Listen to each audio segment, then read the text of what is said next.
सभी को नमस्कार, एक हुकार। Welcome to Edupath Acharya classes. आप सभी का वेलकम है आपके अपने परिवार एडुपत आचार्य क्लासेस के एजुकेशनल डिजिटल प्लेटफॉर्म पे। मैं आपका अपना रवि आचार्य आप सभी का वेलकम करता हूं, वो भी तहे दिल से। तो कैसे आप सभी अच्छे होंगे, बढ़िया होंगे, जबरदस्त होंगे। हमारा ये जो टॉपिक चल रहा है बिल्कुल एक जबरदस्त टॉपिक है जो आपके सामने लाया गया है। एक बार आप सभी तैयार हो जाए अच्छे तरीके से और सेशन को शुरू कर दे, स्टार्ट कर दे और शेयर कर दे बेटा, ठीक है। क्योंकि ये भी बड़ा जरूरी होता है, क्योंकि जितने भी बच्चे हैं कोई कोई बच्चों के पास नोटिफिकेशन नहीं पहुंच पाता। तो जिन बच्चों के पास नोटिफिकेशन नहीं पहुंच पाता उन तक पहुंचाने की जिम्मेदारी भी अपनी बनती है। किन की बनती है? अपनी बनती है। आगे बात समझ। बहुत बढ़िया, बहुत बढ़िया। गंगानगर की पवन धरा से प्रणाम। प्रणाम सरकार, प्रणाम। बहुत बढ़िया। तो एक बार जल्दी से सभी बच्चे लाइव आ जाए, फटाफट फटाफट। बिल्कुल टाइम हो चुका है भाई, 4 बजने का पूरा समय हो चुका है और बिल्कुल आप सभी लाइव आ जाए। मैं एक बार वीडियो को शेयर कर देता हूं अपने अपने कांटेक्ट में। आप सब भी अपने अपने कांटेक्ट में वीडियो को शेयर कर दें ताकि सभी बच्चे आ पाए। एक बार जल्दी से चलो, आज तूफानी कुछ करते हैं और 100 पार क्लास को करने की कोशिश करते हैं, है ना। तो फुल एनर्जी, फुल दबंगई के साथ हम पढ़ा सके, इसी के लिए ऐसा सब कुछ जरूरी है। बात समझ में आ गई बेटा? बहुत बढ़िया बात है, बहुत बढ़िया बात है। राधा कृष्णा जी, पिंका जी, सर हम आगे। पूजा शर्मा जी, वेलकम वेलकम वेलकम। तो यहाँ से क्लास बिल्कुल आती हुई सी सी ई और ये 2 बिल्कुल सही बात है, ऐड आ चुका है। बहुत बढ़िया, बहुत बढ़िया। तो चलो बेटा, यहाँ से ये शेयर किया हमने क्लास को अच्छे तरीके से। चलिए, तो हम बात कर रहे थे सीसीई को लेकर और सीसीई की फुल फॉर्म की बात हमने कर ली थी और आप सभी लिखकर बताएंगे सीसीई की फुल फॉर्म क्या होती है। जल्दी से बताएं, फटाफट बताएं बेटा,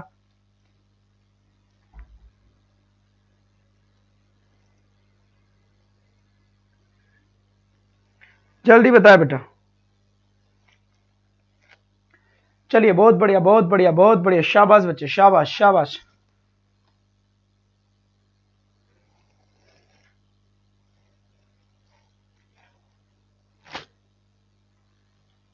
कॉन्टिन्यूस कॉम्प्रेहेंसिव एवोल्यूशन है, ऐसा कहना है किसका? ये जो लोग मुझे बार बार जवाब दे रहे हैं उन्हीं का ऐसा कहना है।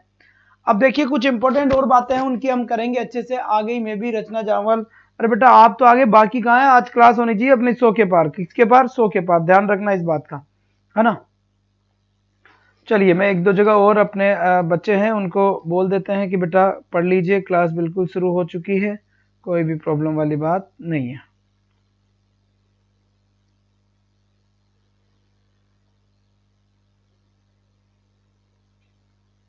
लो जी बच्चे, तो शेयर का काम बिल्कुल समाप्त हुआ। और चलो जी बेटा, बेटा ऐसे तो क्लास 100 पार जाएगी नहीं, अपने यहां लिखने से तो जाती नहीं है। डॉक्टर डीएल सर, संस्कृत गुरु, good afternoon, very good afternoon. थोड़ा सा और कमेंट को नजदीक करते हैं ताकि आप सभी के कमेंट अच्छे से समझ पाए। चलिए, Neetu Sharma ji, good evening. Santosh Kumar, communicative comprehensive evolution, बिल्कुल सही बात है। तो कुछ बातें हैं वो कर लेते हैं सबसे, फिर शुरू करते हैं। फिर क्या करते हैं? शुरू करते हैं। जल्दी से आ जाओ बेटा, जल्दी जुड़ जाए। 1 मिनट हो चुकी है, फिर हम बीच में बात नहीं करेंगे, इसलिए सभी से रामनवमी कर लेते हैं भाई साहब। Chanda Jat, good evening, very good evening. Pooja Sharma, sir मैंने शेयर कर दिया है, thank you thank you. Pawan Kumar, good evening. Manju, बिल्कुल सर 30 को शेयर कर दिया है, thank you so much. Neeru Meena, मैं आ गया, well done well done well done my dear students, well done. Vijender ji, good evening, very good evening. कैसे हैं आप सभी? Monika Jahangir, thank you so much. Pooja Chaudhary, good evening, very good evening. Welcome है आप सभी का मेरे नए चैनल पे जिसका नाम एडुपत आचार्य क्लासेस है। इंदिरा शशि, बिल्कुल ये कुछ आज नए स्टूडेंट्स हमसे जुड़े हैं। सरिता चौहान, आज हमसे नए स्टूडेंट्स जुड़े हैं। काफी सारे स्टूडेंट्स हैं जो आज हमसे बिल्कुल नए जुड़े हैं। इसका मतलब कहीं ना कहीं आप लोग पुराने स्टूडेंट्स तक ये वीडियो और ये बात पहुंचाने के काबिल रहे या पहुंचा पाए हैं कि रवि आचार्य सर अब एडुपत आचार्य क्लासेस पे पढ़ाते हैं, इसलिए बहुत बढ़िया, thank you so much my dear students. और यही इसी तरीके से हमें ये कारवा शुरू करना है बच्चे, ये कारवा शुरू करना है। एक एक करके सारे तक ये वीडियो पहुंचना चाहिए ताकि सभी बच्चे यहां पर आ पाए और सभी बच्चे अपने साथ पढ़ पाए, मिल पाए अच्छे से। जी बिल्कुल, बहुत बढ़िया, बहुत बढ़िया, बहुत बढ़िया बेटा, बहुत बढ़िया। तो यहां तक की बात मेरे ख्याल से आपके अच्छे से समझ में आ गई होगी। सर पीडीएफ भी चाहिए, बता दिया था मैंने, पीडीएफ दे रहा हूं मैं, बिल्कुल प्रॉपर तरीके से पीडीएफ दे रहा हूं। और भी आप सभी को बता दूंगा कि कहां कहां कैसे कैसे क्या पीडीएफ आपको लेना है। और अगर आपकी कोई समस्या है तो एक बार जल्दी से बता दे, जल्दी से बता दे बेटा। और अगर आपकी कोई भी समस्या है किसी भी टाइप की तो जल्दी से बता दे। Kiran Chaudhary, welcome dear, welcome. ये किरण चौधरी कभी आती कभी नहीं आती भाई साहब, गैप कर लेती है। इसके घर पे फोन करो जी एडिटर महोदय और कहो कि भाई साहब ये रेगुलर नहीं पढ़ती। चलो जी चलो, अब आ जाओ, अब शुरू कर देते हैं, आ जाओ। तो यहां से सबसे पहले आप बताएं कि जो अपना सी और ई है ये क्या है, CCE क्या है, जल्दी से बताएं, जल्दी से जवाब दें कि जो CC है इसकी फुल फॉर्म क्या है। ये हमने पूछ लिया था कल, मैंने आपको MEASURMENT मेजरमेंट और असेसमेंट के बारे में बताया था, और यहां पर एवोल्यूशन के बारे में बताया था। एक मिनट रुके थोड़ा,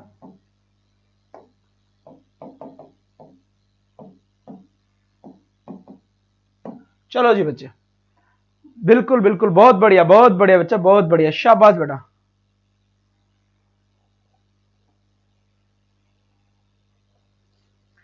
चलिए, तो हमने यहां पे देखा था पहला जो टॉपिक लिखा हुआ है CCE measurement assessment and evolution, यहां पर काफी सारी चीजें हैं। तो ये आपके सामने सर, मैंने आपकी सारी क्लासेस पहले से लिया है। बिल्कुल Sarita ji, thank you so much, thank you so much. ठीक है, अब बताओ यहां से, फिर यहां पर अपन ने दो चीजें और देखी थी। असेसमेंट जो होता है, असेसमेंट क्या होता है, असेसमेंट फॉर्मेटिव होता है, फॉर्मेटिव होता है, और फॉर्मेटिव के साथ साथ यहां पर एक और बताया था मैंने, सबमेटिव होता है ना, सबमेटिव होता है, ये भी हमने बात करी थी। इसके बाद यहां पर मैंने आपको दो दो तीन तीन चीजें और बताई थी, है ना। असेसमेंट ऑफ लर्निंग क्या होता है ये भी मैंने आपको बताया था, कभी भी कोई क्वेश्चन पूछ सकता है, ठीक है। और फिर यहाँ पर एक और वर्ड यहाँ पर देखने को मिला था हमें, असेसमेंट फॉर लर्निंग, क्या देखने को मिला था, असेसमेंट फॉर लर्निंग देखने को मिला था अपने को, ठीक है। फिर यहाँ पे एक और वर्ड मैंने आपको दिखाया था, असेसमेंट एज लर्निंग, और तीनों की मतलब मैंने आपको बताया था कि तीनों का मतलब क्या होता है, ठीक है, तीनों का मतलब क्या होता है। इसके बाद फिर हमने बात करी थी यहाँ से कि मेजरमेंट जो होता है वो डायरेक्ट होता है, कॉन्क्रीट होता है, क्या होता है ये, कॉन्क्रीट होता है। यहाँ से लिख देते हैं कि भाई ये कैसा होता है, ये कॉन्क्रीट होता है। तो यहाँ पे लिखा हमने कॉन्क्रीट, कॉन्क्रीट का मतलब क्या होता है, कॉन्क्रीट का मतलब होता है जो बिल्कुल दिखाई देता है ना, जो बिल्कुल दिखाई देता है आपके सामने वो। जी हाँ, इसके बाद यहां से हम बात करें तो जैसे हाइट हमें दिखाई देती है, तो हाइट का मेजरमेंट इसमें आ गया था। हाइट के साथ साथ वेट हमें दिखाई देता है, तो वेट का मेजरमेंट इसमें आ गया था। तो कई सारी चीजें जो इसमें आ जाती है, ठीक है। हाँ जी बिल्कुल, इसे मैं कह सकता हूँ मूर्त, क्या कह सकता हूं मैं यहाँ पर, मूर्त कह सकता हूँ। फिर इसके बाद यहाँ पर एक हमने बात करी थी कि ये जो होता है ये प्रोडक्ट ओरिएंटेड है, प्रोडक्ट ओरिएंटेड है, और ये कैसा है, ये प्रोसेस ओरिएंटेड है, प्रोसेस ओरिएंटेड है, यहां तक बात होगी। ये प्रोडक्ट है और ये प्रोसेस ओरिएंटेड है। अब ये प्रोडक्ट क्यों है, ये प्रोडक्ट क्यों है, ये प्रोडक्ट इसलिए है क्योंकि ये जो सबमेटिव असेसमेंट होता है, ये सबमेटिव असेसमेंट ऐसे होता है, कैसे होता है, एंड में जाकर होता है। ये कैसे होता है यहां पर बता देता हूं, ये एंड में जाकर होता है, क्या होता है, ये एंड में जाकर होता है, ठीक है, असेसमेंट के अंदर हम बात करें तो। और ये जो फॉर्मेटिव होता है, ये फॉर्मेटिव ये ड्यूरिंग द क्लास होता है, ठीक है, ड्यूरिंग द क्लास होता है। कहां पे लिखा जाए, यहां पे लिख देते हैं, during the class. During the class का मतलब क्या होता है, क्लास के दौरान ही, क्लास के दौरान ही होता है। दूसरी, इसके अंदर फीडबैक की नीड होती है, इसके अंदर किसकी नीड होती है, फीडबैक की जरूरत होती है। जबकि यहां पर नो नीड, यहां पर कोई भी आवश्यकता नहीं होती, किसकी, फीडबैक की, फीडबैक की यहां पर कोई भी आवश्यकता नहीं होती। अब यहां पर कई सारी चीजें बच्चे ना, कई सारी चीजें हैं जो मैंने आपको, कई सारी चीजों, कई के नाम मैंने आपको यहां पर बताए, ठीक है, कहीं के नाम मैंने आपको बता दिया है। और ये कल की क्लास में मैंने इसको अच्छे से एक्सप्लेन किया था, तो मैं आज बहुत ज्यादा एक्सप्लेन नहीं करने वाला हूं। तुम सोचो कि आज भी मैं उतना ही टाइम लूंगा, नहीं, मुझे क्लास को आगे बढ़ाना है, ठीक है। तो आज तो मैं बोल ज्यादा रहा हूं और लिख कम रहा हूं, ठीक है, क्योंकि ज्यादा लिखने से फिर टाइम ज्यादा वेस्ट होता है। तो यहां तक की बात अपनी क्या हो गई थी, समझ में आ गई थी, ठीक है। ओके जी, दूसरी बात की अगर ये देखा जाए कि सबमेटिव कितने मार्क्स का होता है और कितने होते हैं, जो फॉर्मेटिव असेसमेंट है वो कितने मार्क्स का होता है, कितने होते हैं, तो हमने यहां से बात करी थी जो फॉर्मेटिव होता है वो 10 मार्क्स के होते हैं, 10 मार्क्स के होते हैं और 4 होते हैं। तो 40 नंबर तो ये होता है। सबमेटिव 30 मार्क्स के होते हैं और 2 होते हैं, 60 मार्क्स का ये हो जाता है। तो 40 का तो ये हो गया और 60 का वो हो गया, 40 प्लस 60 कितने हो गए, 100 हो गए, पूरे कितने हो गए, 100 हो गए। बात समझ में आ गई जी। सुरेश सैनी जी नमस्कार, जी मंजू जी नमस्कार, बहुत बढ़िया बहुत बढ़िया। 30 प्लस 60 एकदम सही बात है। तो यहां तक की बात समझ में आ गई थी, क्लियर नहीं है, स्क्रीन ब्लर हो रही है, ओके जी ओके, स्क्रीन ब्लर हो रही है तो ये ठीक कर देते हैं।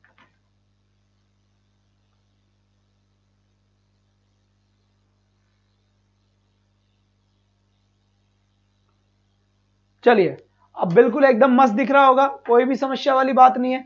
बिल्कुल एकदम टकाटक दिख रहा है। एक बार जल्दी से बताएं, आपको अब ब्लर वलर कुछ नहीं हो रहा? मेरे ख्याल से बिल्कुल ठीक नजर आ रहा है।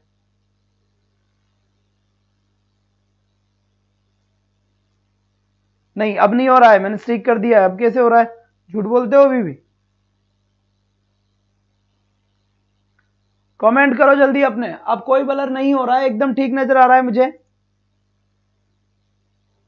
बिल्कुल क्लियर है, बहुत बढ़िया बहुत बढ़िया, क्लियर है, तो क्लियर है, क्लियर है। ठीक है, ये सारी की सारी बात अपनी कंप्लीट हो गई थी। ठीक, अब यहां से बात करते हैं। अब यहां से फिर मैंने आपसे बात करी थी, किसको लेकर बात करी थी? यहां से फिर मैंने आपको बात करी थी कॉन्टिन्यूअस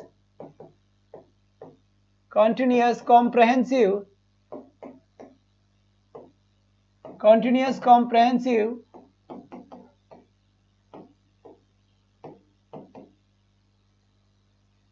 एवोल्यूशन, मूल्यांकन। बात समझ में आ गई बेटा? यहां पे अब यहां पर हमने बात करी थी इसकी। कॉम्प्रहेंसिव का मतलब क्या होता है? समग्र होता है।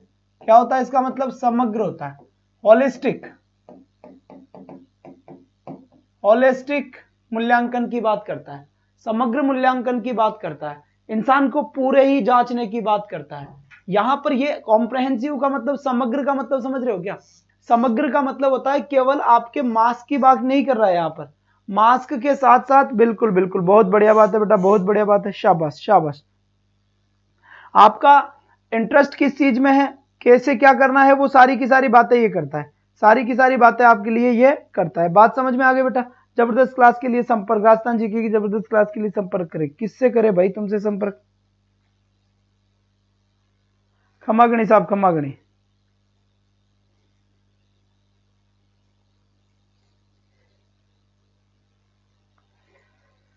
चलिए बच्चे, अब बिल्कुल ठीक है। हाँ जी, अब यहां से फिर आगे आ जाइए। इसमें भी मैंने आपको दो चीजें बताई थी। कौन कौन सी बताई थी? एक तो बताया था स्कॉलास्टिक, यहां पर अपनी क्लास रुक गई थी कल। को स्कॉलास्टिक, और इसी का ही दूसरा नाम है करिकुलर। इसका नाम है को करिकुलर। ठीक है, चलिए बेटा, बहुत बढ़िया बहुत बढ़िया। बिल्कुल बिल्कुल, स्कॉलास्टिक एंड को स्कॉलास्टिक, बिल्कुल सही बात है। यहां तक की बात बिल्कुल ठीक है। ठीक है, शाबाश बेटा, शाबाश शाबाश। अब यहां पर देखो, इसमें कौन सी चीज आती है? इसमें आपका स्कूल से रिलेटेड सारा मैटर आता है, स्कूल से रिलेटेड सारा मैटर आता है। इसमें आपका आता है अदर एक्टिविटीज। क्या आता है यहां पर? अदर एक्टिविटीज आता है।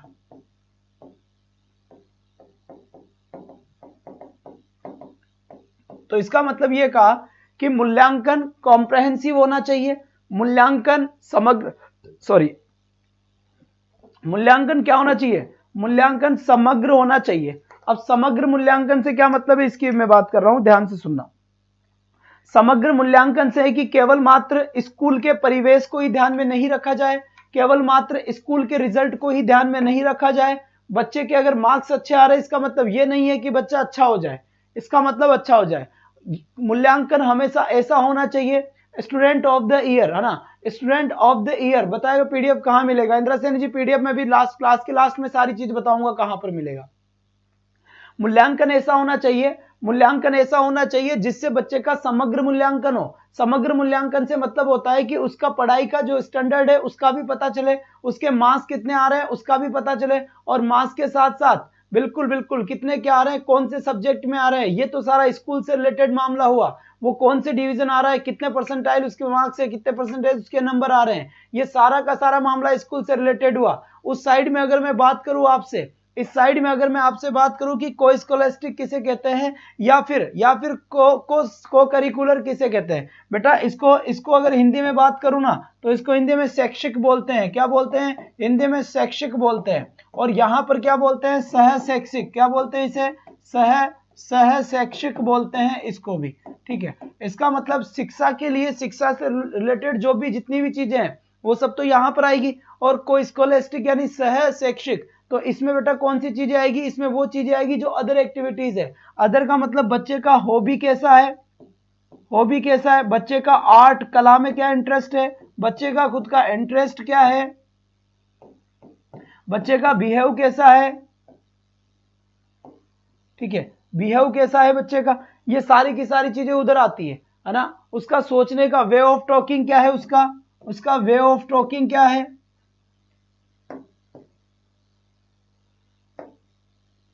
उसका वे ऑफ टॉकिंग क्या है, ठीक है। बिहेवियर क्या है,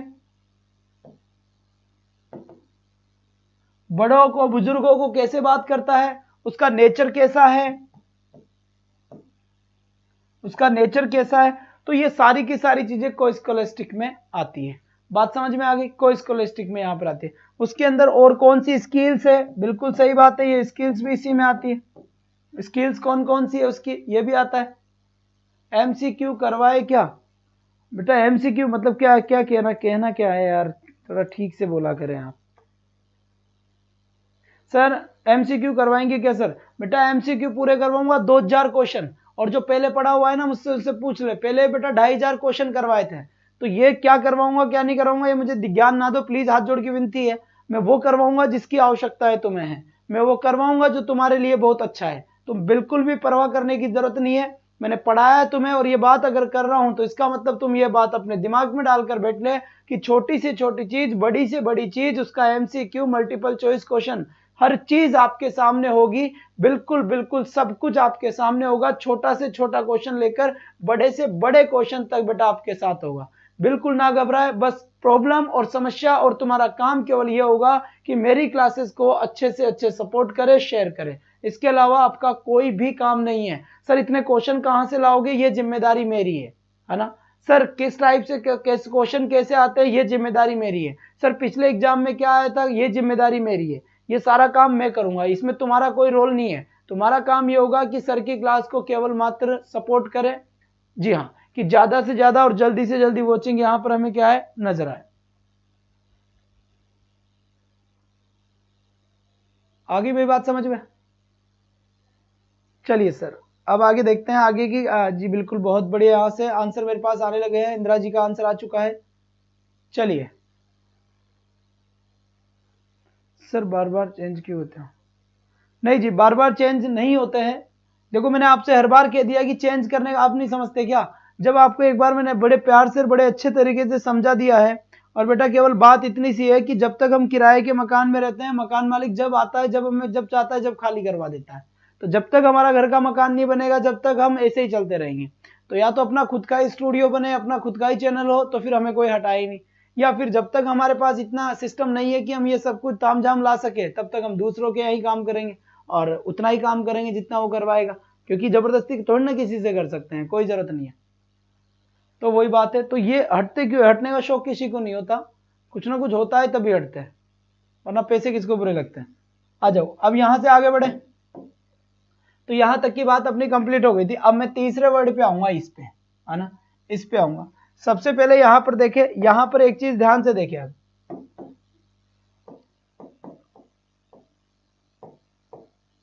ये हो गया बेटा मूल्यांकन। क्या हो गया, मूल्यांकन। इसको क्या कहते हैं, मूल्यांकन कहते हैं।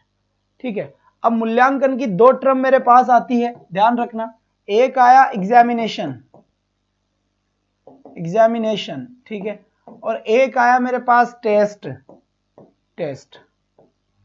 ठीक है, तो एग्जामिनेशन कभी कभी एक छोटा सा क्वेश्चन बन सकता है आपके माइंड में जो आ सकता है, और वो छोटा सा क्वेश्चन आपके लिए बड़ी समस्या पैदा कर सकता है कि एग्जामिनेशन शब्द की उत्पत्ति कैसे हुई। बताओ, देखिए जो बच्चा मुझसे पहले पढ़ा हुआ है वो इसका आंसर देगा। एग्जामिनेशन शब्द की उत्पत्ति कहां से हुई, एग्जामिनेशन शब्द की उत्पत्ति कहां से हुई, और एग्जामिनेशन और जो टेस्ट वर्ड दिया हुआ है, इस टेस्ट शब्द की उत्पत्ति कहां से हुई, कौन सी भाषा का कौन सा शब्द था, कौन सी लैंग्वेज का कौन सा वर्ड था जिसके कारण एग्जामिनेशन शब्द की उत्पत्ति हुई थी। जल्दी से, बहुत बढ़िया Pooja Sharma ji, thank you so much. Examine word है, बहुत बढ़िया बात है, बहुत बढ़िया। तो यहां से लैटिन भाषा का एक वर्ड है, लैटिन लैंग्वेज का एक वर्ड है एग्जामिन, एग्जामिन, ये लैटिन भाषा का एक वर्ड है। जल्दी से देखे बेटा, बहुत बढ़िया बात है। यहां से एक शानदार यहां पर परफॉर्मेंस देखने को मिली है। एक क्वेश्चन का जवाब यहां पर मिला है बेटा, बहुत अच्छा जवाब मिला है, शानदार बेटा। और आज क्लास बिल्कुल 100 होनी चाहिए।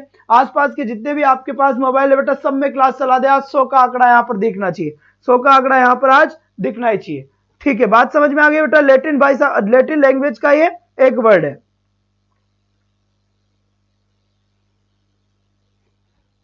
बहुत बढ़िया बात, बहुत बढ़िया बात, ठीक है। और दूसरी बात इसका बताए, ये लैटिन, ये भी लैटिन भाषा से लिया गया है। अब आपको केवल बताना है कि लैटिन लैंग्वेज का कौन सा वर्ड है, लैटिन लैंग्वेज का कौन सा वर्ड है जिससे उत्पत्ति हुई है। बिल्कुल बेटा 73, आज पूरा 100 होना चाहिए ना, आज पूरा क्या होना चाहिए, 100 होना चाहिए। बहुत बढ़िया 74, शाबाश बेटा, शाबाश शाबाश, बहुत अच्छी बात, बहुत अच्छी बात। इसका आंसर दे जी, बिल्कुल इसका आंसर दे। ये कौन से लैटिन लैंग्वेज का कौन सा शब्द था, लैटिन लैंग्वेज का कौन सा शब्द था जिसके कारण भाई साहब यहां पर हो, चलो जी चलो, इसको हटाओ जी, इसको हटाओ, ठीक है। यहां पर ध्यान दे, अब यहां पर ध्यान दे, एग्जामिन यहां पर वर्ड है लैटिन लैंग्वेज का जिसके कारण शब्द की उत्पत्ति हुई। अब लैटिन भाषा का, जी बिल्कुल, इसका राइट आंसर बताएं। इसका राइट आंसर टेस्टम will be correct answer for the question. बिल्कुल दिवेश बत्रा ने मुझे आंसर दिया है यहां पर, टेस्टम बिल्कुल सही आंसर होगा, TESTUM, बिल्कुल सही बात।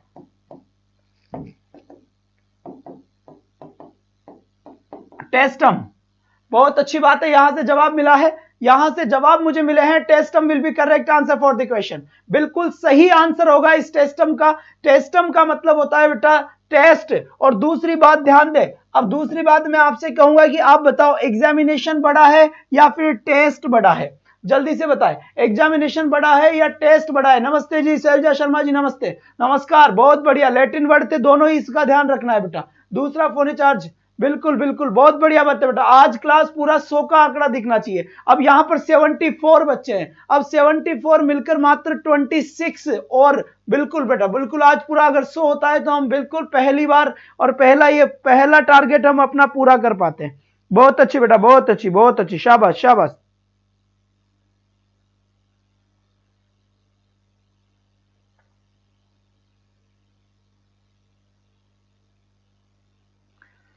$78, बहुत बढ़िया, उम्दा प्रदर्शन, बेहतरीन, मजा आ गया, कतई जहर। अब यहां से शांति से देखिए, यहां पर एक बात ध्यान रखना है, एग्जामिनेशन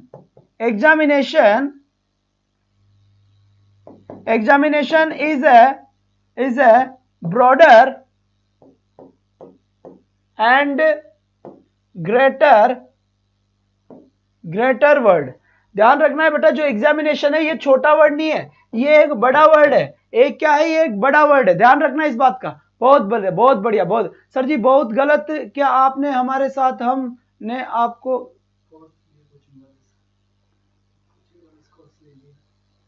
अरे भाई दादा मैंने तो कुछ किया ही नहीं। सर एक बात बताओ, लैटिन लैंग्वेज कहाँ की थी? अरे ये भाई एक इसका कमेंट वापस दिखाओ, रे कौन था? प्रियंका नहीं, राज चौधरी। सर जी बहुत गलत किया आपने हमारे साथ, हमने आपसे इंग्लिश पढ़ने के लिए कोचिंग वाले से कोर्स लिया, वीडियो में आप छोड़ गए। राज चौधरी जी मैंने कुछ भी नहीं छोड़ा है, ठीक है, मैंने कुछ भी नहीं छोड़ा। आप मुझे किसी भी कंडीशन का ब्लेम नहीं कर सकते, मैं क्यों छोड़ूंगा, एक बार बताओ। ऐसा कुछ, फिर भी देखो फालतू की बातों को आप नजरअंदाज कीजिए। मैं वहां पर आपने लिया है कोर्स, कोई बात नहीं, मैं आपको फ्री में पढ़ा रहा हूँ, ठीक है, ऐसे मान लीजिए। बिल्कुल आपका वीडियो मेंस का कंप्लीट कोर्स करूंगा, घबराए नहीं। और वैसे बहुत अच्छा इंस्टीट्यूट है, बहुत ऑनेस्ट इंस्टीट्यूट है। अगर आप एक बार बोलते भी है कि सर पर्टिकुलर मैंने कोर्स इसलिए खरीदा, तो आपको रिफंड कर देंगे, ऐसी कोई बात नहीं है, अच्छे इंसान है। चलो जी चलो, बहुत बढ़िया बात है, ठीक है। बाकी आपकी जो क्लास चलती है इंग्लिश की, वो 7 से 8 चलती है सुबह, 7 से 8 सुबह चलती है आप लोगों की क्लास। जी बिल्कुल, बहुत बढ़िया, बहुत बढ़िया। अरे भाई दादा, ओ सर जी आप, अरे दादा हमने कुछ गलत नहीं किया यार।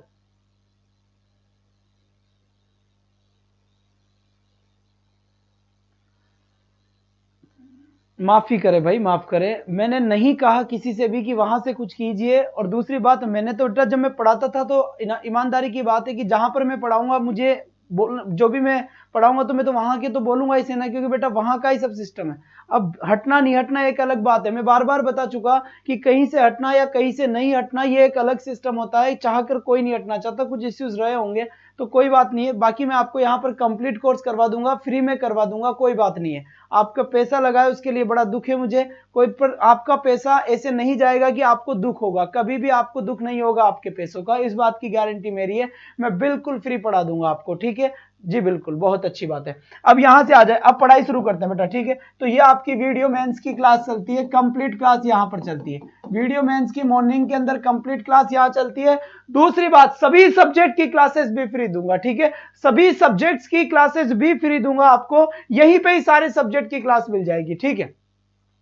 बहुत बढ़िया है, बहुत बढ़िया बात है। अब चलो आ जाओ, जाओ, बहुत बढ़िया। और दूसरी बात बेटा, राज मैं वादा करता हूं कि तुम्हारा कंप्लीट कोर्स करवाऊंगा, वो भी बिना किसी पेमेंट के कराऊंगा। आपने जो भी पेमेंट दिया है कोई बात नहीं है, और मेरे नाम से अगर आपने दिया है तो भी कोई बात नहीं है। आपको कंप्लीट कोर्स फ्री कॉस्ट यहां पर मिलेगा बस। और जितने भी स्टूडेंट्स और है, ये जिम्मेदारी आपकी होगी। जी बिल्कुल, कोई बात नहीं है राज चौधरी जी, मैं सर टाइम बहुत कम है, तो रेगुलर क्लासेस चल रही है, आप सुबह 7 से 8 क्लास ले, बाकी सभी सब्जेक्ट्स की क्लासेस और चल रही है। और आप जैसे अगर कई सारे स्टूडेंट्स हैं तो बेटा ये जिम्मेदारी आपकी बनेगी कि आप उन सभी बच्चों को ये बात बताएं कि इंग्लिश वाले रवि आचार्य सर एडुपत आचार्य क्लासेस पर पढ़ाते हैं, अब एडुपत आचार्य क्लासेस पे पढ़ाते हैं। जी बिल्कुल, तो यहां से हमने देखा है सबसे पहले कि एग्जामिनेशन एक लैटिन लैंग्वेज है, और लैटिन भाषा का शब्द था एग्जामिन, इस एग्जामिन शब्द से बना है एग्जामिनेशन। दूसरा, फिर यहां पर एक और बात है, एक वर्ड और था टेस्ट, और जो टेस्ट आपका वर्ड था यह भी लैटिन भाषा का एक वर्ड था टेस्टम, और इस टेस्टम वर्ड से बना है बेटा। तो ये दोनों छोटी छोटी चीजें हैं जो आपको याद रखनी है, ये आपको क्या रखनी है, याद रखनी है। बहुत बढ़िया बात है, बहुत बढ़िया बात है, शाबाश बेटे, शाबाश शाबाश, बहुत अच्छी बात। यहां से बिल्कुल सही जवाब मिला है, एकदम सही जवाब मिला है आपका यहां से, बिल्कुल बिल्कुल, बहुत बढ़िया।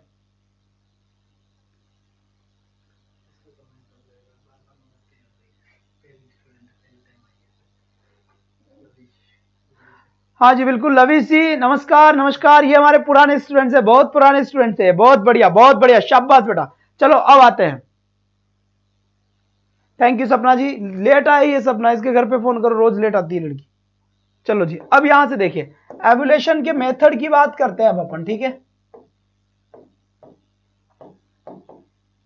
अब देखो, मूल्यांकन के कई सारे मेथड से बेटा, मूल्यांकन के कई सारे मेथड से, ठीक है। जैसे पहले चलता था अपना ट्रेडिशनल मेथड, क्या बोलता है इसे, ट्रेडिशनल, ट्रेडिशनल मेथड। इसे ही कहा हमने क्या, ओल्ड मेथड, और इसे ही कहा हमने क्या, ऐसे टाइप मेथड, और इसे ही कहा हमने पेपर पेंसिल मेथड। क्या कहा, पेपर पेंसिल मेथड। तो कहीं ना कहीं मूल्यांकन की जो विधियां है, मूल्यांकन के जो मेथड है, ये मूल्यांकन के मेथड यही है। जी हाँ बिल्कुल बिल्कुल बिल्कुल बेटा, आप लोगों को जो असुविधाएं हुई है उसके लिए मैं माफी चाहता हूं। बिल्कुल बिल्कुल ऐसी असुविधाएं अब नहीं होगी, आपका कंप्लीट कोर्स करवाया जाएगा। जो भरोसा आपने मेरे ऊपर दिखाया है, बिल्कुल उस भरोसे को मैं पूरा करूंगा, घबराए नहीं।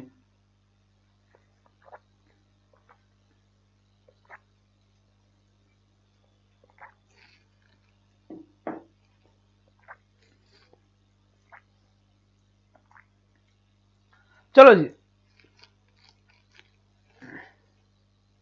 दूसरी बात यहां पर देखो, अब यहां पर मैं बोलूंगा न्यू मेथड, इसे क्या कहा मैंने, न्यू मेथड। ये एग्जाम का नया मेथड है भाई साहब, काय का मेथड है ये मूल्यांकन का नया मेथड है। इसके बाद इसमें ऑब्जेक्टिव, ऑब्जेक्टिव क्वेश्चन भी आते हैं, एमसीक्यू, मल्टीपल चॉइस क्वेश्चन, जिस टाइप का आपका पेपर होता है ABCD वो होता है। बहुत बढ़िया बात है, ठीक है। इसके बाद और अगर मैं बात करूं तो देखिए बेटा, यहां पर ट्रू एंड फॉल्स, ये क्वेश्चन भी तो आते हैं आपके, ट्रू एंड फॉल्स बताओ कौन सा सही है कौन सा गलत। फिर फिल इन द ब्लैंक्स,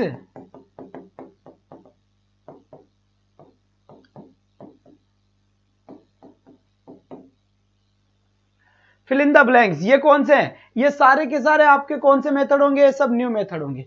पहले क्या होता था, पहले क्या होता था कि पहले अपने को अगर आपने देखा हो तो पहले 5 क्वेश्चन आते थे, 20-20 नंबर के होते थे, 20-20 नंबर के होते थे वो, ठीक है। और 20-20 नंबर के होते थे, पेपर कितने का होता था, 100 का होता था, यानी कि 100 का होता था। तो यहां पर पेपर पेंसिल क्यों कहा गया, क्योंकि सारा का सारा मामला पेपर पेंसिल का ही था, पेपर पेंसिल से लिखना था, पेपर पेंसिल से होना था सबका सब। तो यहां पर यह चीज थी, ठीक है। और आपको कोई ब्लर नहीं दिख रहा होगा मेरे ख्याल से, अब बिल्कुल ठीक होगा, समस्या वाली बात कुछ भी नहीं होगी, ठीक है।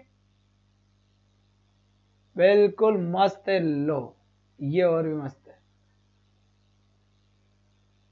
ये बिल्कुल ठीक है। चलो जी चलो, किसी को कोई आपत्ति हो तो अपनी आपत्ति दर्ज कराए बच्चे।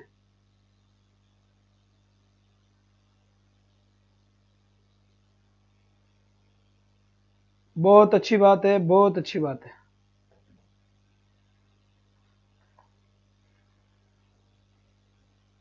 चलो आ जाओ, बड़े अब आगे। तो यहां तक तो सबका मामला फिट है। सर आप रुक जाते हो बोलते बोलते, बोले जाऊं लगातार ही। चलो जी, तो यहां तक हो गया, हटा दे इस चीज को। दूसरी चीज, जो लॉन्ग क्वेश्चंस होते हैं, लॉन्ग क्वेश्चंस होते हैं, अपन ने देखा होगा लॉन्ग क्वेश्चंस होते हैं, तो लॉन्ग क्वेश्चंस भी इसी में आते हैं। अब पहले क्या होता था, जैसे इस टाइप के क्वेश्चंस करवाए जाते थे, 20 मार्क्स के होते थे, ठीक है। अब यहां पर आज ऑब्जेक्टिव टाइप क्वेश्चंस भी आने लगे हैं, A B C D 4 students भी आने लगे हैं, ठीक है। इसके बाद एमसीक्यू वाला हो गया, ट्रू एंड फॉल्स, कौन सा ट्रू है और कौन सा फॉल्स है, ये भी आने लगा है। और जो नया सिलेबस आया है, छोटे छोटे बच्चों के भी ये क्वेश्चन आने लगे हैं। फिल इन द ब्लैंक्स भी आने लगा है, केवल एक वर्ड ही फिल करवाता है। और यहाँ पर पेपर पेंसिल क्यों कहा गया है, क्योंकि पेपर पेंसिल में लिखते रहो, ठीक है। हाँ जी, तो यहां तक अगर समझ में आ गया हो तो फटाफट थंब के निशान कर दे, आज फिर नहीं भरेंगे तो सही बात है। तो अब नेक्स्ट क्वेश्चन, नेक्स्ट, चलो जी बेटा। अब देखो, एग्जाम्स जो होते हैं या फिर एग्जामिनेशन जो होता है, वो वैलिडिटी, एक तो होता है उसकी वैलिडिटी होनी चाहिए, ठीक है। एक और होता है इसी के साथ रिलायबिलिटी।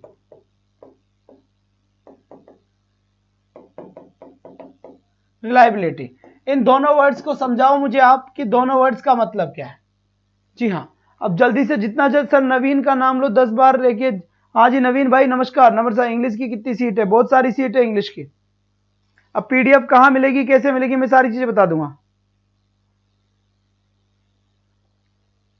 चलो जल्दी से, इसका वेद और विश्वसनीयता, मेरे पास दो वर्ड आया है। एक तो आया है वेद, अरे कैसे लिखते हैं भाई, एक तो आया है वेद, तो ये लिखा मैंने वेद, और एक लिखा मैंने विश्वसनीयता।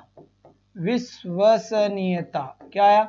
विश्वसनीयता। अब मैं एक्सप्लेन कर देता हूं दोनों वर्ड को ना, एक्सप्लेन कर देता हूं मैं दोनों वर्ड को। सर मेरे सब्जेक्ट और जीके के अलावा डब्बा गुल है, रिलायबल होना चाहिए।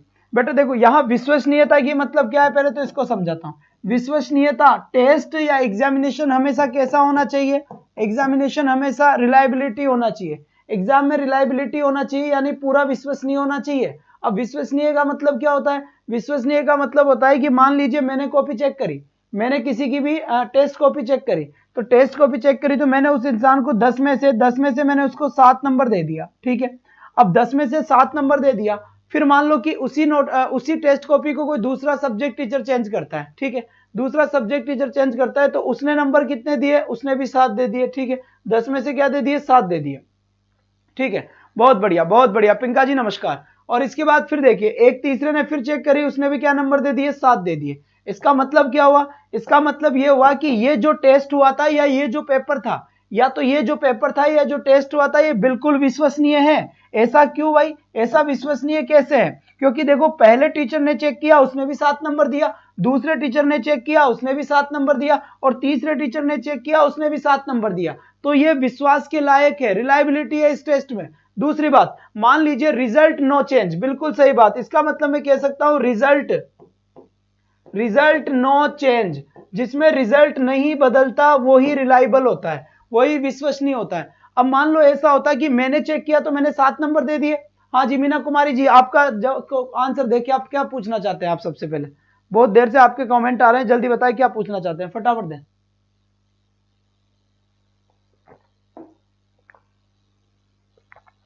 बहुत बढ़िया ऐश्वर्या जी, बहुत बढ़िया, बहुत बढ़िया, शाबाश बच्चे। ऑब्जेक्टिव क्वेश्चन आते हैं, अभी चेक कर लेते हैं।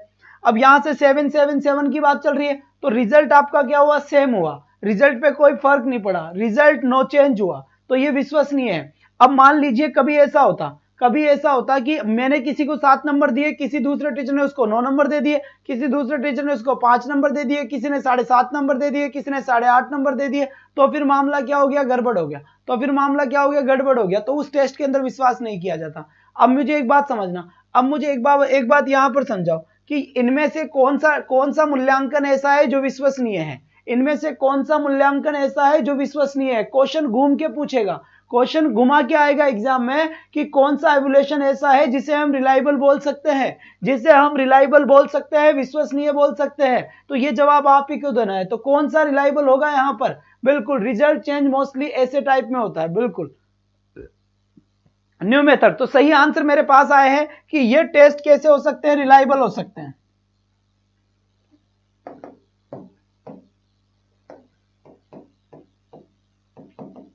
रिलायबल हो सकते हैं, ठीक है। क्यों? क्योंकि बेटा ये ऐसे ही है, मान लो कि A B C D 4 option है, अब 3 तो ऑप्शन गलत है ना, और कोई भी मास्टर चेक करे, जैसे आप लोडिंग नहीं हो रही, प्लीज रिप्लाई, ऐप लोड नहीं हो रही है। मैंने कहा जी बिल्कुल, अभी मैं ऐप की इसके बाद में मैं ऐप से रिलेटेड बात करूंगा आपसे, जब तक आप पढ़ ले, ठीक है। तो रिलायबल ये है, ऐसा क्यों है? क्योंकि बेटा ऑप्शन दे दिया आपको ए बी और सी और डी, और पूछा गया राजस्थान की राजधानी कौन सी है, पूछा गया राजस्थान की राजधानी कौन सी है। Option number A Jaipur, option number 2 Karauli, option number C Tonk, option number D Chittor. तो बेटा इसमें राइट आंसर सबने क्या किया, जयपुर। अब एक बात बताओ, एक बात का, जिसने भी जयपुर आंसर करा उसको कितने नंबर मिल गए, 1 नंबर। बाकी सारे ऑप्शन क्या है, गलत थे।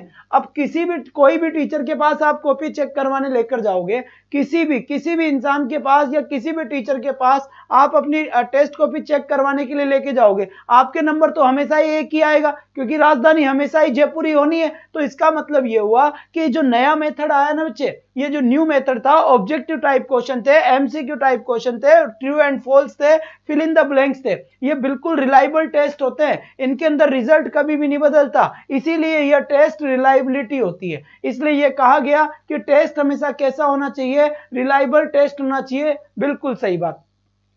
पीडीएफ कहां है, क्या है, वो सारी चीजें आपको भी बताऊंगा, थोड़ी देर रुक जाए। अब यहां पर देखिए, अब दूसरी चीज रिलायबल कौन सा नहीं होगा, ये वाले कभी भी रिलायबल नहीं हो सकते। क्यों नहीं हो सकते?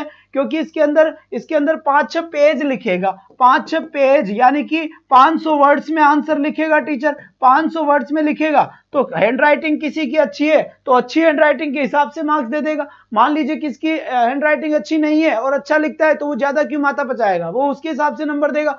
तो यहां पर यह है कि नंबर चेंज हो सकता है, क्योंकि टीचर कैसे चेक करता है ये टीचर के ऊपर डिपेंड करता है, और कभी भी यहां पर आपका रिजल्ट चेंज हो सकता है, रिजल्ट में बदलाव आ सकता है। तो ये सारी चीज आपको इसमें देखनी पड़ेगी, तभी जाकर मामला सेट होगा। बात समझ में आ गई यहां तक की? मेरे ख्याल से यहां तक की बात आपकी समझ में आ जानी चाहिए, वो भी बहुत अच्छे तरीके से, ठीक है। हाँ जी बिल्कुल, ऐसे टाइप टीचर के बिहेवियर पर डिपेंड करता है, मूड पर डिपेंड करता है, बहुत अच्छी बात है। तो अब दूसरी चीज ये वैलिड किसे कहते हैं, वैलिड, ये वैलिडिटी क्या होती है बेटा? वैलिडिटी का मतलब होता है वैलिड। क्या होता है? वैलिड। अब देखो इस वैलिड का मतलब समझना, वैलिड का मतलब क्या होता है, जैसे हम कहीं पर कोई मेडिसिन लेने गए, है ना, जैसे वो क्या है कि वो मेडिसिन काहे के लिए है, जैसे भाई साहब आंख में दर्द हो रहा है, तो हम मेडिसिन लेने गए कि साहब मेरी आंख में दर्द है, तो वो आपको आई ड्रॉप दे देगा कि इसको अपनी आंख में डाल लेना। इसका मतलब क्या हुआ, वो जो दवाई उसने दी है वो वैलिड है। किसके लिए वैलिड है? वो वैलिड है आपकी आंख के लिए, तो वो चीज उस काम के लिए वैलिड है। तो आपका टेस्ट हमेशा वैसा होना चाहिए, जो भी आप बच्चे में जांच करना चाहते हो वो जांच उससे होनी ही चाहिए, ऐसा आपको क्वेश्चन बनाना चाहिए। मान लीजिए आप ये चाहते हो कि कोई भी स्टूडेंट है, आप ये चाहते हो कि कोई भी स्टूडेंट है, या मान लीजिए कोई भी लर्नर है, कोई भी क्या है, लर्नर है, कोई भी स्टूडेंट्स है, और आप ये चाहते हो कि ये महाराणा प्रताप के बारे में सब कुछ जानना चाहिए, तो आपके क्वेश्चन महाराणा प्रताप के बेस ही होने चाहिए, बाबर बेस नहीं होने चाहिए, क्योंकि आप चाहते हो कि वो महाराणा प्रताप के बारे में जाने, आपका उद्देश्य ऐसा है, और आप क्वेश्चन बना के दे रहे हो बाबर के, अकबर के, तो कैसे काम चलेगा? जिस पॉइंट ऑफ व्यू को चाहते हो कि बच्चा सीखे, आप ये चाहते हो कि बच्चे के दिमाग में ये सारी की सारी चीजें आनी चाहिए, तो इसका मतलब आपका क्वेश्चन पेपर भी उसी टाइप का बनना चाहिए जो उस उद्देश्य की पूर्ति कर सके, उद्देश्य की पूर्ति कर सके। मतलब आपका उद्देश्य ये रहा कि आप महाराणा प्रताप के बारे में जाने वो आगे वाला स्टूडेंट, तो बेटा फिर जाने, तो फिर आपको क्वेश्चन, आपको पेपर भी वैसे ही बनाना होगा जिसके अंदर महाराणा प्रताप से रिलेटेड क्वेश्चन होना चाहिए। अगर आपने इधर उधर के क्वेश्चन डाल दिए तो फिर आपके उद्देश्य की पूर्ति नहीं होगी। तो इसका मतलब आपका एम क्या होना चाहिए? फुलफिल होना चाहिए। क्या? फुलफिल होना चाहिए, मतलब कि पूरा होना चाहिए, पूरा होना चाहिए आपका उद्देश्य। अगर उद्देश्य की पूर्ति हो रही है तो फिर आपका ये मामला बिल्कुल क्या है, सेट है, बिल्कुल क्या है, सेट है। अब बताओ यहां तक की बात समझ में आई कि नहीं आई? अगर किसी को भी यहां तक की बात में किसी भी टाइप की कोई समस्या है तो मुझसे पूछ सकता है। बिल्कुल बिल्कुल, शाबाश बेटा, शाबाश शाबाश, बहुत बढ़िया बात है, बहुत बढ़िया बात है यहां से जी, बिल्कुल।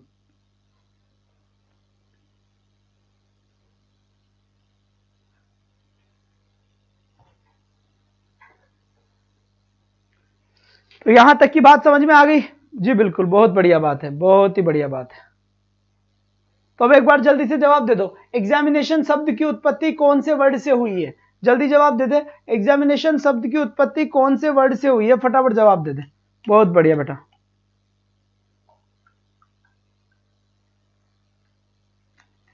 क्लियर सर जी? सर जी आगे हिंदी की क्लास होगी क्या? बेटा आगे पहले एसएस की क्लास होगी, ठीक है, एसएस की क्लास होगी।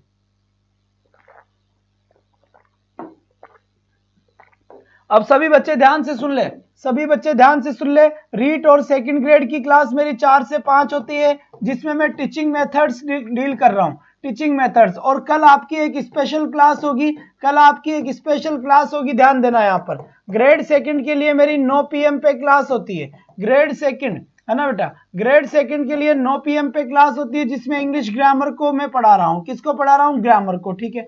कल मेरी स्पेशल क्लास होगी रीट और सेकंड ग्रेड के लिए 11 बजे, 11 बजे Sunday special, Sunday special. Special कब होगा? स्पेशल संडे, स्पेशल संडे होगा। और यहां मेरी क्लास होगी 11 बजे से, क्या 11 बजे से होगी। यहां का टॉपिक होगा CLT, क्या होगा यहां पर? CLT, communicative language teaching, communicative language teaching topic होगा। 11 बजे क्लास होगी, बता दिया है मैंने, अभी से कोई समस्या नहीं होनी चाहिए। CLT बिल्कुल फिनिश होगा इस दिन, इस बात को ध्यान दें। दूसरी बात, आपकी रीट की क्लास जो होती है वो 9:10 से शुरू हो जाती है। 9:10 से यहां पर मैथ्स की क्लास होती है। किसकी क्लास होती है? मैथ्स की। और 10 से 11 जो आपकी क्लास होती है मॉर्निंग में, ये सब मॉर्निंग का टाइम है। 10 से 11 आपकी साइंस की क्लास होती है। किसकी क्लास होती है? साइंस की। इसके बाद 3 से 4 शाम को आपका 3 से 4 PM आपका संस्कृत की क्लास है बेटा। किसकी क्लास है? संस्कृत की क्लास है। 3 से 4 के बाद में 4 से 5, 4 से 5 जो क्लास होती है, ये 4 से 5 क्लास इंग्लिश की होती है मेरी, ठीक है, इंग्लिश की होती है मेरी। और 5 से 6 में यहां पर 5 से 6 में यहां पर एसएस की क्लास होती है, जिसमें पॉलिटी का पार्ट चल रहा है, पॉलिटी का पार्ट चल रहा है। दिन के अंदर दोपहर 1 से 2, दोपहर 1 से 2 की बात करूं, ये PM की बात है बेटा। तो यहां पर कला और संस्कृति की क्लास हो रही है आपकी, कला और संस्कृति की क्लास हो रही है। बड़ी भयंकर क्लास है, आप आराम से देख सकते हैं, बड़ी खतरनाक क्लास है, आप आराम से देख सकते हैं। इतनी सारी क्लास दे रहा हूं बेटा, वो भी फ्री में, ध्यान रखना, वो भी फ्री में दे रहा हूं, इतनी सारी की सारी क्लास। इस बात को ध्यान देना, एक भी क्लास छूटनी नहीं चाहिए। सब कुछ इस पूरे के पूरे बेटा YouTube चैनल के ऊपर इतनी सारी क्लासेस फ्री देने वाला एक चैनल आपके लिए नहीं होगा। हर चैनल आपसे कुछ ना कुछ पेड, लेकिन यहां पर बिल्कुल बेटा सारी क्लासेस फ्री है, ठीक है। इसके बाद और मैं बात करूं बेटा, यहां पर वीडियो मेंस के लिए भी क्लासेस है। अगर किसी का वीडियो मेंस भी अगर कंप्लीट होया हुआ है तो यहां पर ध्यान दे, सुबह 7 से 8, सुबह 7 से 8 मेरी इंग्लिश की क्लास लगती है, ठीक है, इंग्लिश की क्लास लगती है सुबह 7 से 8। और आप सभी बच्चों के लिए स्पेशल क्लास हो रहे, स्पेशल क्लास हो रहे। वो क्लास किसकी है? वोकेबलरी की, वोकेबलरी की जल्दी कोर्स करवाने के लिए और परफेक्शन, इस परफेक्शन के लिए एक स्पेशल क्लास दी है वोकेबलरी की। ये क्लास सुबह 6:20, बिल्कुल 6:20 से 6:50, मात्र 30 मिनट की क्लास है, ये डेली होती है, इसकी कभी भी छुट्टी नहीं होती बेटा। संडे को भी ये क्लास लगती है, ध्यान देना इस बात का, संडे को भी ये क्लास लगती है। तो 6:20 से लेकर 6:50 तक वोकेबलरी का स्पेशल एपिसोड चलता है, स्पेशल बेटा, बिल्कुल सही है। और अगर साइकोलॉजी बेटा बाइलिंगुअल पढ़ाऊंगा, अगर बाइलिंगुअल पढ़ाऊं तो मैं पढ़ाऊंगा बाइलिंगुअल, यानी कि इंग्लिश में साइकोलॉजी अगर पढ़ाई जाएगी तो मैं ही पढ़ाऊंगा, ठीक है सर। आज इंग्लिश प्रैक्टिस क्लास नहीं हुई आज और दूसरी बात, 11 से 12 मॉर्निंग में इंग्लिश की एक स्पेशल क्लास होती है, हमेशा होती है, प्रैक्टिस सेट। वहां पर आपको अलग अलग टॉपिक के केवल अलग अलग टॉपिक के क्वेश्चन ही करवाए जाएंगे। आप किसी भी एग्जाम की तैयारी कर रहे हैं, आप यहां पर आकर 11 से 12 के अंदर आप अपनी प्रैक्टिस को जांच सकते हैं, परख सकते हैं कि कितने क्या होगा, कितना क्या नहीं होगा। बात समझ में आ गई? यहां तक कि अब किसी को कुछ पूछना है तो बताएं। बहुत बढ़िया, ठीक है। दूसरी बात, हर एक क्लास में मौजूद रहना जरूरी है बेटा ना। दूसरी बात, यहां पर क्वेश्चन उठता है, प्ले स्टोर पे अपना ऐप भी है, प्ले स्टोर पे अपना क्या है, ऐप भी है। आप प्ले स्टोर पे जाकर एडुपथ आचार्य सर्च करें। क्या सर्च करें? एडुपथ आचार्य, ये आप सर्च करें बेटा। जैसे ही आप ये सर्च करोगे एडुपथ आचार्य, तो ये सर्च करने के बाद जो अपने चैनल का लोगो है, यही लोगो आपको दिख जाएगा प्ले स्टोर पे। उसको आप क्या करोगे? इंस्टॉल करोगे। क्या करोगे? उसको आपको इंस्टॉल करोगे। अपने नंबर, अपना नाम, अपना एड्रेस डालकर उसे इंस्टॉल कर लेना। इसके बाद जिस भी कोर्स की आप तैयारी कर रहे हैं, वहां पर कई सारे कोर्सेज आ जाएंगे, और जिस भी कोर्स की आप तैयारी कर रहे हैं उस कोर्स में अपना रजिस्ट्रेशन करवा ले। यहां की सारी पीडीएफ आपको वहां पर मिलेगी, प्लस जो भी मैराथन क्लासेस होगी, जो भी क्वेश्चंस होंगे, वो क्वेश्चन की पीडीएफ आपको वहां पर पहले से ही मिल जाएगी, और उसी पीडीएफ को, उन्हीं क्वेश्चंस को टीचर आपको अच्छे से लाइव आकर समझाएगा। इस बात का ध्यान दे। फिर भी अगर किसी को समस्या आती है तो इन नंबरों के ऊपर व्हाट्सएप करें और आपकी समस्या बताएं, यहां से आपकी समस्या सोल्व हो जाएगी। 7742157800। बिल्कुल बिल्कुल, बात समझ में आ गई होगी यहां तक की। किसी को कोई आपत्ति है तो बताएं। बिल्कुल, कल संडे है, कल आराम से या आपकी कोई भी ऐप से रिलेटेड अगर प्रॉब्लम है तो बिल्कुल सोल्व कर दी जाएगी। जी बिल्कुल जी, कोई बात नहीं है। आपसे इस टाइप का कोई जबरदस्त रजिस्ट्रेशन तो बेटा उसमें जाने का रजिस्ट्रेशन है ना, कोर्स तो आपका बिल्कुल फ्री है ही सही। और जिसकी समस्या है कोई नहीं सर, हम तो सर पेड से ही पढ़ेंगे बेटा, तो यहां पर ध्यान रख ले। पेड से अगर पढ़ना है तो बेटा 299 का रीट का कोर्स होगा, इंग्लिश का मात्र, ठीक है, मात्र इंग्लिश का। और यहाँ पर 5999 आपका होगा बेटा सेकंड ग्रेड का, ठीक है, सेकंड ग्रेड का कोर्स होगा। पढ़ाऊंगा मैं ही, दोनों जगह मैं ही पढ़ाऊंगा, और तुम समझदार इंसान हो कि मतलब वाली कुछ बात है नहीं, ठीक है। जब मैं ही पढ़ाऊंगा तो ये रेट भी इसलिए रखी है मैंने, क्योंकि बेटा देखो कोई मानता ही नहीं है तो फिर क्या करे। बाकी आपके लिए सब कुछ फ्री रहेगा, यहां पर मैं सब कुछ पूरा कराऊंगा। मेन चीज फोकस करें, अपनी मेन चीज केवल इतनी सी होगी कि आप चैनल का सपोर्ट करें, बाकी पढ़ाने पर जिम्मेदारी मेरी होगी। समझ में आ गए? अब चलता हूं मैं आगे। कल की क्लास मेरी 11 बजे होगी रीट में, सुबह 11 बजे तो रीट के लिए होगी, और फिर 3 बजे से मेरी क्लास होगी एलडीसी को लेकर और वीडियो मेंस को लेकर। एलडीसी और वीडियो मेंस को लेकर 3 बजे क्लास होगी। ग्रामर का टॉपिक होगा, आप भी उसको ले सकते हैं, ग्रामर वाले टॉपिक को आप भी ले सकते हैं, रीट वाले स्टूडेंट, है ना।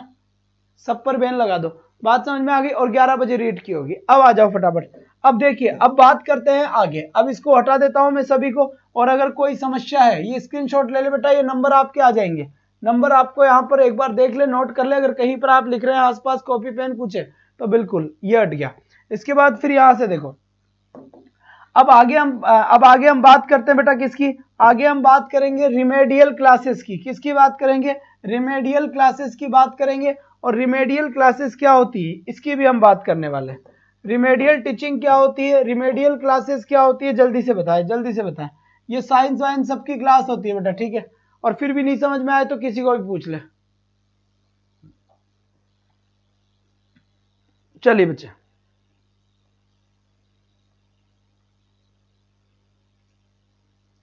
बेटा सेकंड ग्रेड कॉस्टली ज्यादा है तो फिर फ्री में क्यों नहीं पढ़ रहे आराम से? बिल्कुल, ये भी कोई बात होती है क्या? जब फ्री में पढ़ा रहा हूं तो भी नहीं पढ़े, और क्यों खरीद रहे हो? मत खरीदो उसको, मैं खुद ही नहीं चाहता कोई खरीदे, है ना। तो ये बच्चा फिर देख लो अपने हिसाब से, चुपचाप से फ्री में पढ़ लो, फायदा इसी में है ना, फायदा इसी में है। बस कुछ नहीं, ईमानदारी से पढ़ाऊंगा, ईमानदारी से पढ़ो। बस आप चैनल को सपोर्ट करते रहें, मुझे सपोर्ट करते रहें, और कोई टेंशन नहीं है। बिल्कुल मस्त होके पढ़ो, कोई जरूरत नहीं है खरीदने की, उसमें कोर्स ही नहीं मिलेगा आपको, खरीदोगे कहां से? चलो जी, अब यहां से देखो रिमेडियल टीचिंग।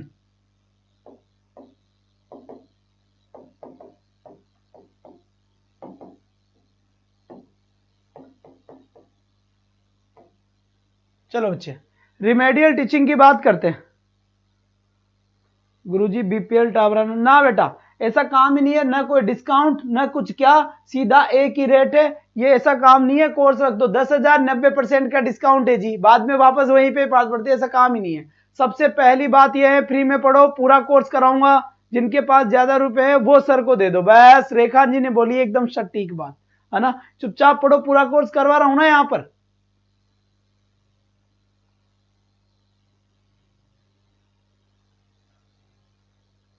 चलिए, किसी किसी के कीड़े रहते हैं भाई साहब की नहीं, हमें तो कोर्स ही खरीदना है, जब ही मजा आएगा, जब फिर उसकी रेट भी ऐसी रखी है, समझ गए तुम बात की, कोई खरीदे नहीं, आराम से पढ़ो, बस यही ध्यान रखे। आ जाओ, रिमेडियल टीचिंग।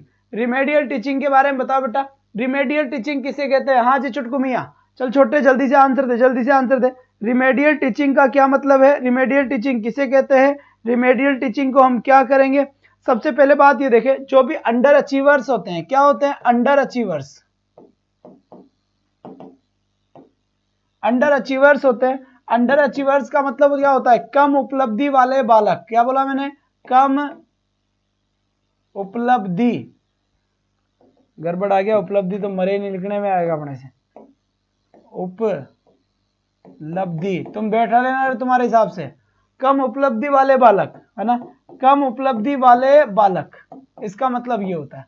दूसरी बात, एक बात बताओ, रिमेडियल क्लासेस जो होती है वो किसके लिए जरूरी होती है? रिमेडियल जो टीचिंग होती है, रिमेडियल जो टीचिंग है वो किसके लिए इंपॉर्टेंट है? जल्दी से बताओ, किसके लिए इंपॉर्टेंट है रिमेडियल टीचिंग? जवाब दोगे क्या? हाँ जी बिल्कुल, बहुत बढ़िया। सीधा बात बेटा, ऐप को डाउनलोड करे और उसमें अपने अपने कोर्स में रजिस्ट्रेशन करवा ले, बस इतना सा काम करे, बाकी छोड़ो ये पेड वेड की बातें, सब कोर्स यही करा दूंगा, घबराओ मत तुम। तो यहाँ पे देखो, रिमेडियल टीचिंग वीक स्टूडेंट के लिए भी इंपॉर्टेंट है, वीक स्टूडेंट के लिए भी है, पर वीक स्टूडेंट के लिए ही है, ये बात कहना गलत है, ये बात कहना गलत है। उनका करो एक बार,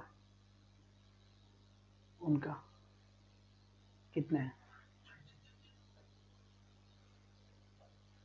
चलो जी बहुत बढ़िया। इसके बाद यहां से देखिए, इसके बाद यहां से देखिए, यहां पर वीक स्टूडेंट के साथ साथ यहां पर इंटेलिजेंट के लिए भी जरूरी है।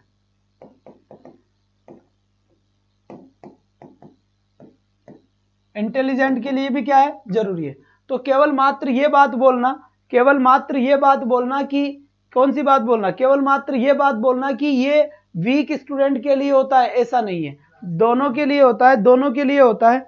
बिल्कुल बिल्कुल, बहुत बढ़िया बात है, दोनों के लिए, ये दोनों के लिए ही इंपॉर्टेंट चीज है।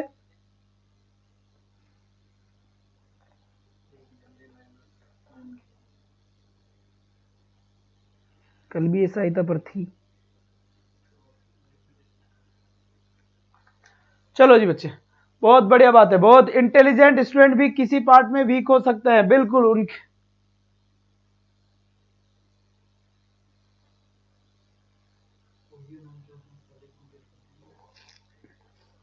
अभिषेक वर्मा जी, आज आप बड़े लेट आए हैं, क्या बात है?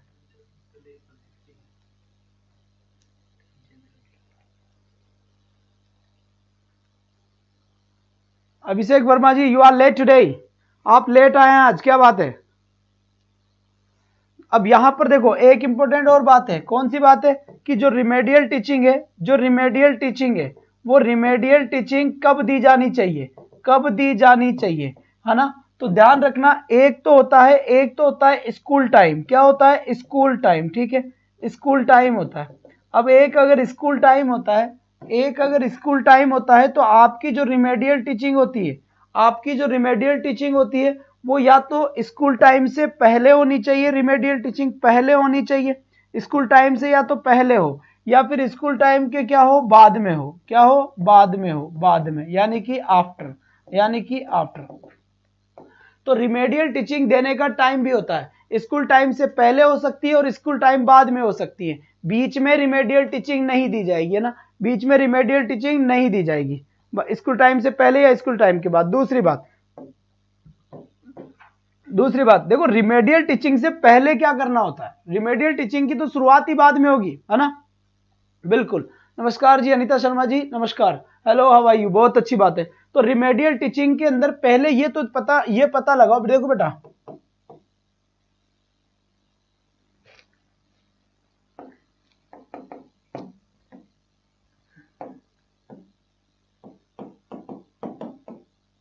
डायग्नोस्टिक,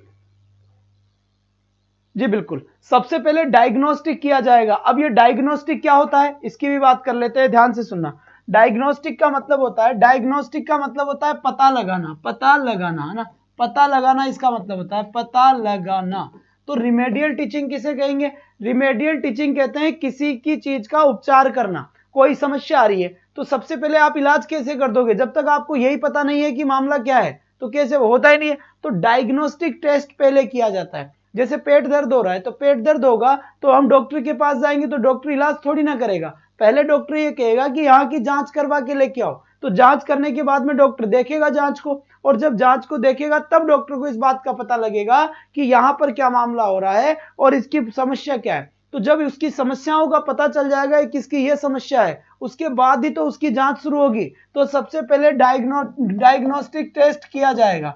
अब डायग्नोस्टिक टेस्ट किया जाएगा, उसके बाद में रिमेडियल टीचिंग दी जाएगी। अब ये डायग्नोस्टिक टेस्ट क्यों करा जाता है? ये पता लगाने के लिए कि बच्चा कम उपलब्धि वाला बच्चा कैसे बना, कम उपलब्धि या फिर दूसरों से पीछे क्या रहा, क्या उसके कारण हो सकते हैं। हो सकता है कि उसका फैमिली बैकग्राउंड ठीक नहीं हो, या फिर फैमिली एनवायरनमेंट ठीक नहीं हो सकता है उसके दोस्त ठीक नहीं हो सकता है कि स्टूडेंट्स ठीक नहीं हो, उसके फ्रेंड्स ठीक नहीं हो सकता है कि टीचर ठीक नहीं हो, कोई सा भी रीजन हो सकता है। उस रीजन के चलते आपका जो बच्चा है, जो लर्नर है, वो कमजोर रह सकता है, वीक रह सकता है। और उसी की कमजोरी को दूर करने के लिए सबसे पहले पता लगाया जाएगा कि बच्चा अगर पीछे रहा है, बच्चे के मार्क्स नहीं आए, तो बच्चे के मार्क्स नहीं आने के कारण क्या है, उन कारणों का पता लगाने के बाद में उसको रिमेडियल टीचिंग दी जाएगी। मान लीजिए बच्चा बहुत ज्यादा इंटेलिजेंट है पर घर पे उसके पापा, उसकी मम्मी के अंदर खटपट बनी रहती है, लड़ाई होती रहती है, तो बच्चा क्या पढ़ेगा? खाक पढ़ेगा? कुछ भी नहीं पढ़ेगा। क्या? कुछ भी नहीं पढ़ेगा। बच्चा काहे नहीं पढ़ेगा? क्योंकि इसीलिए नहीं पढ़ेगा क्योंकि उसका दिमाग वही है। उसका दिमाग कहाँ है बेटा? वही है। तो दूसरी बात, अगर टीचर मान लो उस बच्चे की बार बार इंसल्ट कर रहा है क्लास में, अगर बार बार उस बच्चे की इंसल्ट कर रहा है तो इसका मतलब यहां पर भी गड़बड़ है, यहां पर भी बच्चा नहीं पढ़ पाएगा, क्योंकि बार बार इंसल्ट करने के कारण बच्चा उस क्लास में आना ही नहीं चाहता, और आता है तो वो डरा डरा सा रहता है। कोई स्टूडेंट्स है जो उसे चिढ़ाते हैं, तो हो सकता है कि जिसके कारण उसका मनोबल टूटा हुआ है, इसीलिए वो आगे नहीं बढ़ पा रहा है या नहीं कर पा रहा है। ये सारी की सारी चीजें हमें देखनी पड़ेगी।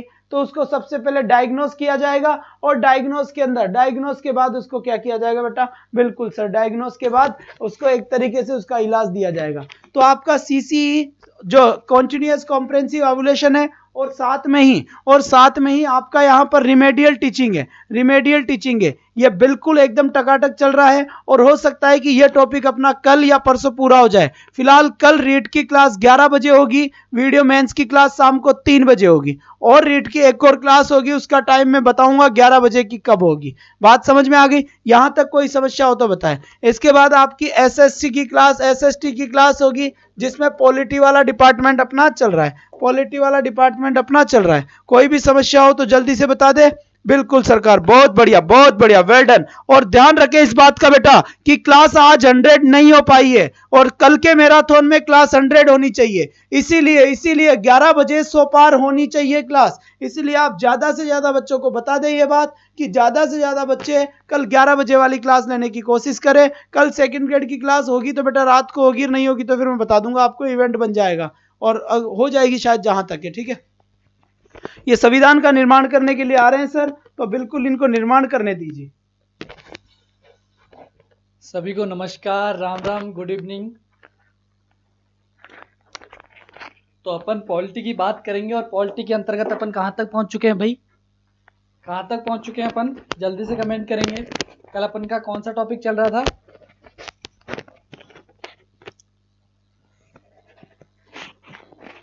अपने जो टॉपिक चल रहा था वो चल रहा था, बिल्कुल नमस्ते रजनी जी, बिल्कुल सभी को नमस्ते, राम राम, गुड इवनिंग पूजा जी। तो अपने जो टॉपिक चल रहा था वो चल रहा था अपने क्या? अनुसूचियों की अपन लोग बात कर रहे थे, और अपन ने लगभग, यानी कि हमने लगभग 3 अनुसूचियां पढ़ ली थी।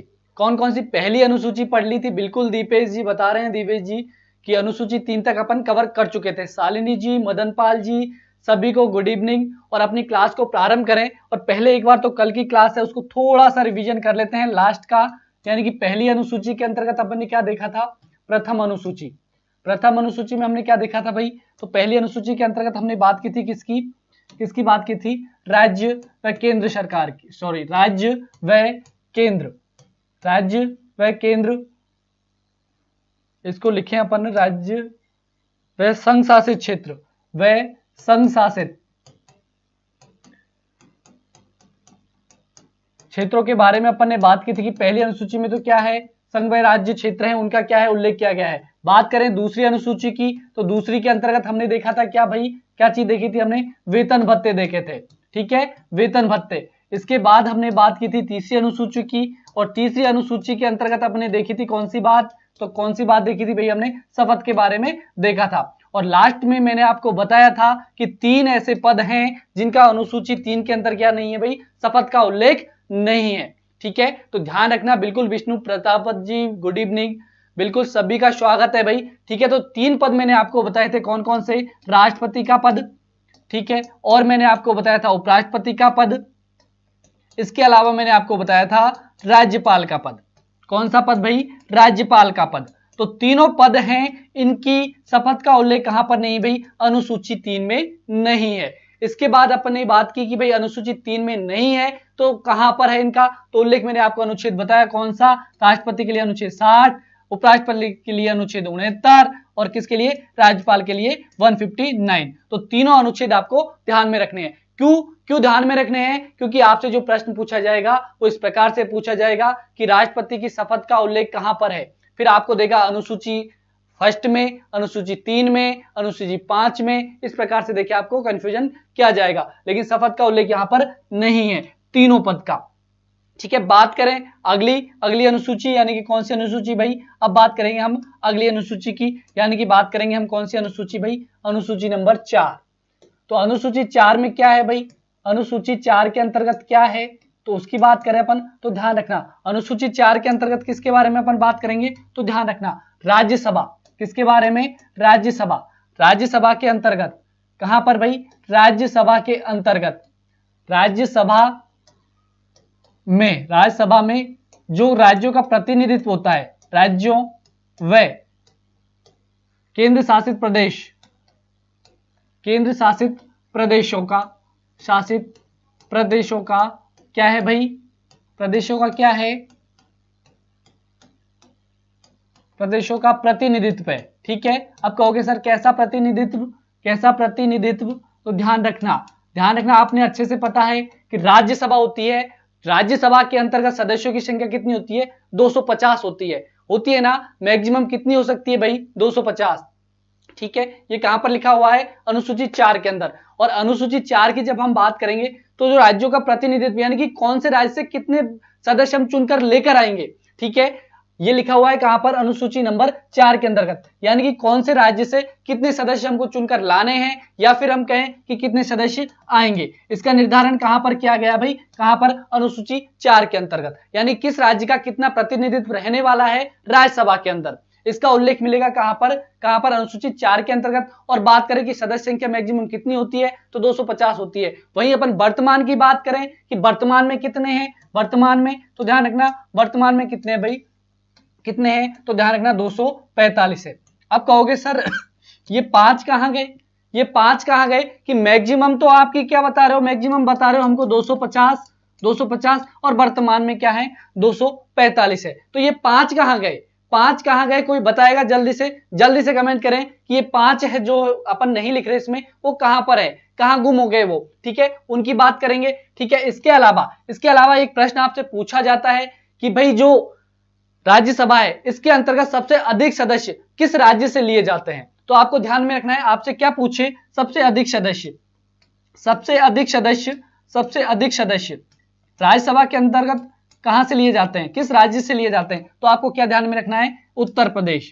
और उत्तर प्रदेश से कितने सदस्य हैं राज्यसभा के अंतर्गत? उत्तर प्रदेश, तो क्या ध्यान रखोगे? उत्तर प्रदेश से 31 सदस्य आते हैं कहां पर? राज्यसभा के अंतर्गत। अभी तक किसी का आंसर नहीं आया, अभी तक किसी का भी आंसर नहीं आया भाई, ठीक है। बात तो सही है दिवेश जी कि यूपी से आते हैं, लेकिन एमपी से नहीं आते मैम, एमपी से नहीं आते। 81 आते हैं क्या भाई? 81 गलत है जीत यादव जी, 31 चुनकर आते हैं कहां पर? राज्यसभा के अंतर्गत। जो 81 बता रहे हो आप, वो कहां पर है, लोकसभा के अंदर आएंगे, है ना, लोकसभा के अंदर, ठीक है। 31 नहीं होंगे, हाँ 31 होंगे भाई, यूपी से एकदम करेक्ट आंसर है। लेकिन मैंने प्रश्न पूछा था आपसे कि भाई ये जो सदस्य संख्या है, ये जो आंकड़ा है ना 5 का, ये क्यों है, बीच में गैप क्यों है, तो ध्यान देना आप, मैं आप सभी को बता दूं ये जो 5 है ना वो कहां पर है, तो ध्यान रखना जब हमारा संविधान लागू हुआ था उस समय मैक्सिमम संख्या 250 क्यों रखी और वर्तमान में अब 245 क्यों है, तो आप सभी को पता है। बिल्कुल, नमस्कार जी अनीता शर्मा जी, बहुत बहुत स्वागत है, ठीक है।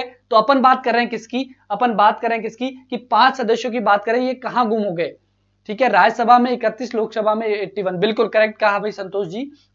तो अपन जो बात करें 5 सदस्यों की, अच्छे से ध्यान देना कि 5 सदस्य कहां गुम हो गए, कि हम लोग क्या हैं, कि बहुत ही क्या है, निर्दयी, भारतवासी कैसे लोग हैं, सभी पर विश्वास कर लेते हैं। इसी प्रकार यहां पर भी क्या सिस्टम है, यही है कि 5 सदस्य अभी हम कहां से सोच रहे हैं ये, कि भाई कभी ना कभी तो जो जम्मू कश्मीर है या फिर कहें जो पाक, अपन क्या बोलते हैं, पीओके, पाक अधिकृत कश्मीर, ये भी तो है ना, ये भी तो है ना। लेकिन अभी भी क्या सोच रहे हैं, पहले भारत का ही तो हिस्सा था ना, लेकिन पाक ने क्या कर रखा है, इस पर कब्जा कर रखा है। तो हम अभी भी क्या सोचते हैं कि पाक वाला हिस्सा जब भारत में आ जाएगा ना, ये पाक वाला जब हिस्सा कहां पर आ जाएगा, भारत में आ जाएगा ना, तो ये 5 जो सदस्य है ना वहां से लेंगे, वहां से लेंगे। इसलिए ये अंतर हमको दिखाई देता है कि पाक के अंदर का जो हिस्सा है ना भारत का, जो अभी पाक के पास है या फिर कहीं कुछ हिस्सा चीन के पास है, तो वो हिस्सों को भी अपन भारत में लगाकर चल रहे हैं अभी भी, कि भाई भारत में आएंगे ये हिस्से, भारत में आएंगे, इसलिए हम 5 सदस्यों को यहाँ पर काउंट करके चल रहे हैं। तो ये संख्या इसलिए अभी वर्तमान में गायब है। तो इसलिए हम कितनी संख्या लेते हैं भाई,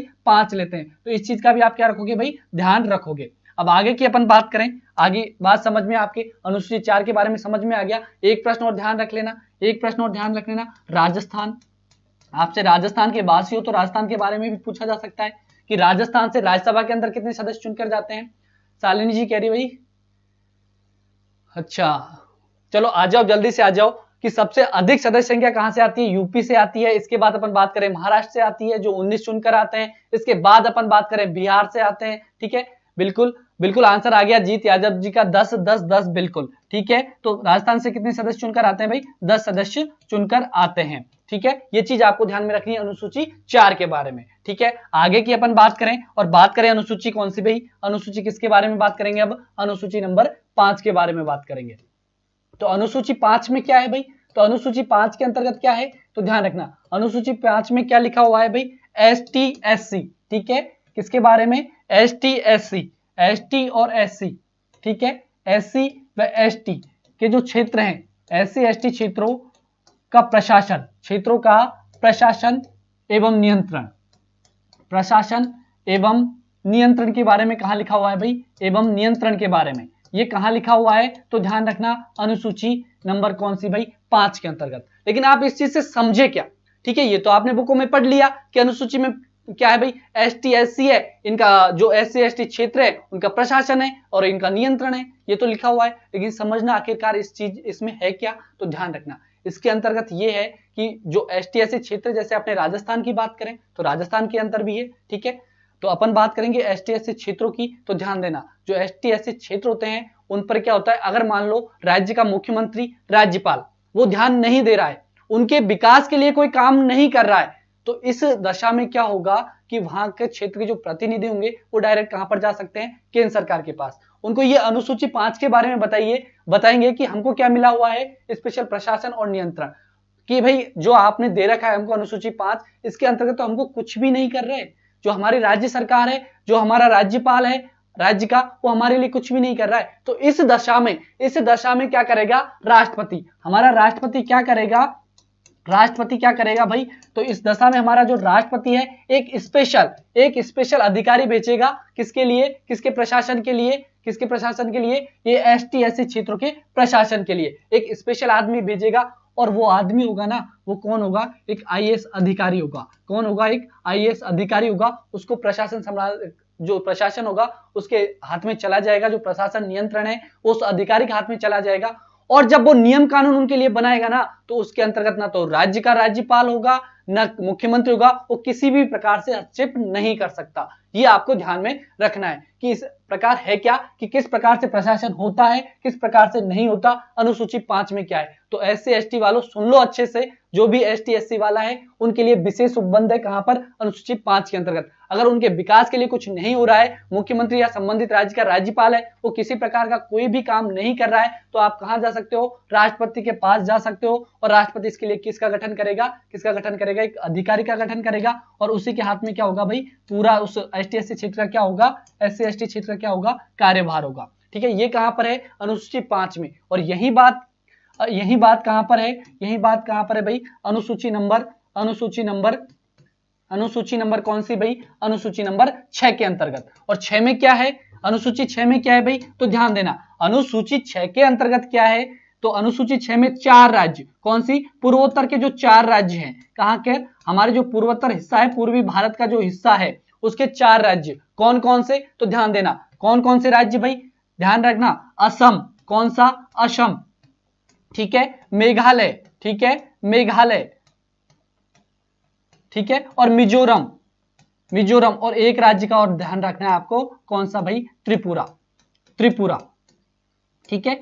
इसके लिए SC ST के जो क्षेत्र हैं, ST और SC के जो क्षेत्र है उनका क्या है भाई, प्रशासन है और नियंत्रण के बारे में कहां पर है, अनुसूची 6 में। विशेष 4 राज्यों का उल्लेख मिलता है अनुसूची कौन सी में, 6 के अंतर्गत। बिल्कुल हाँ बिल्कुल समझ गए भाई, मिजोरम, मेघालय, असम, ठीक है। आगे क्या लिखा पर ये समझ में नहीं आया, 4 ही राज्य भाई है ना, असम, मेघालय, त्रिपुरा, ठीक है। 4 राज्यों के नाम आपको ध्यान में रखना है, किसमें भाई, अनुसूची 6 के अंतर्गत इनका उल्लेख हमको मिलता है। आगे बात समझ में। और एक चीज और ध्यान रखना, अगर आपसे पूछ ले, अगर बात आपसे पूछ ले कि SC और ST क्षेत्र है, इनका निर्धारण कौन करता है, इनका निर्धारण कौन करता है, ठीक है, जल्दी से बताएंगे, आप लोग आंसर करेंगे कि SC ST क्षेत्र है, इसका निर्धारण कौन करता है, ठीक है। जल्दी से कमेंट बॉक्स में कमेंट डालेंगे भाई कि SC ST क्षेत्र है, उनको बनाता कौन है या फिर उनको निर्धारित कौन करता है कि ये वाला क्षेत्र क्या होगा, SC ST क्षेत्र से संबंधित माना जाएगा, ठीक है।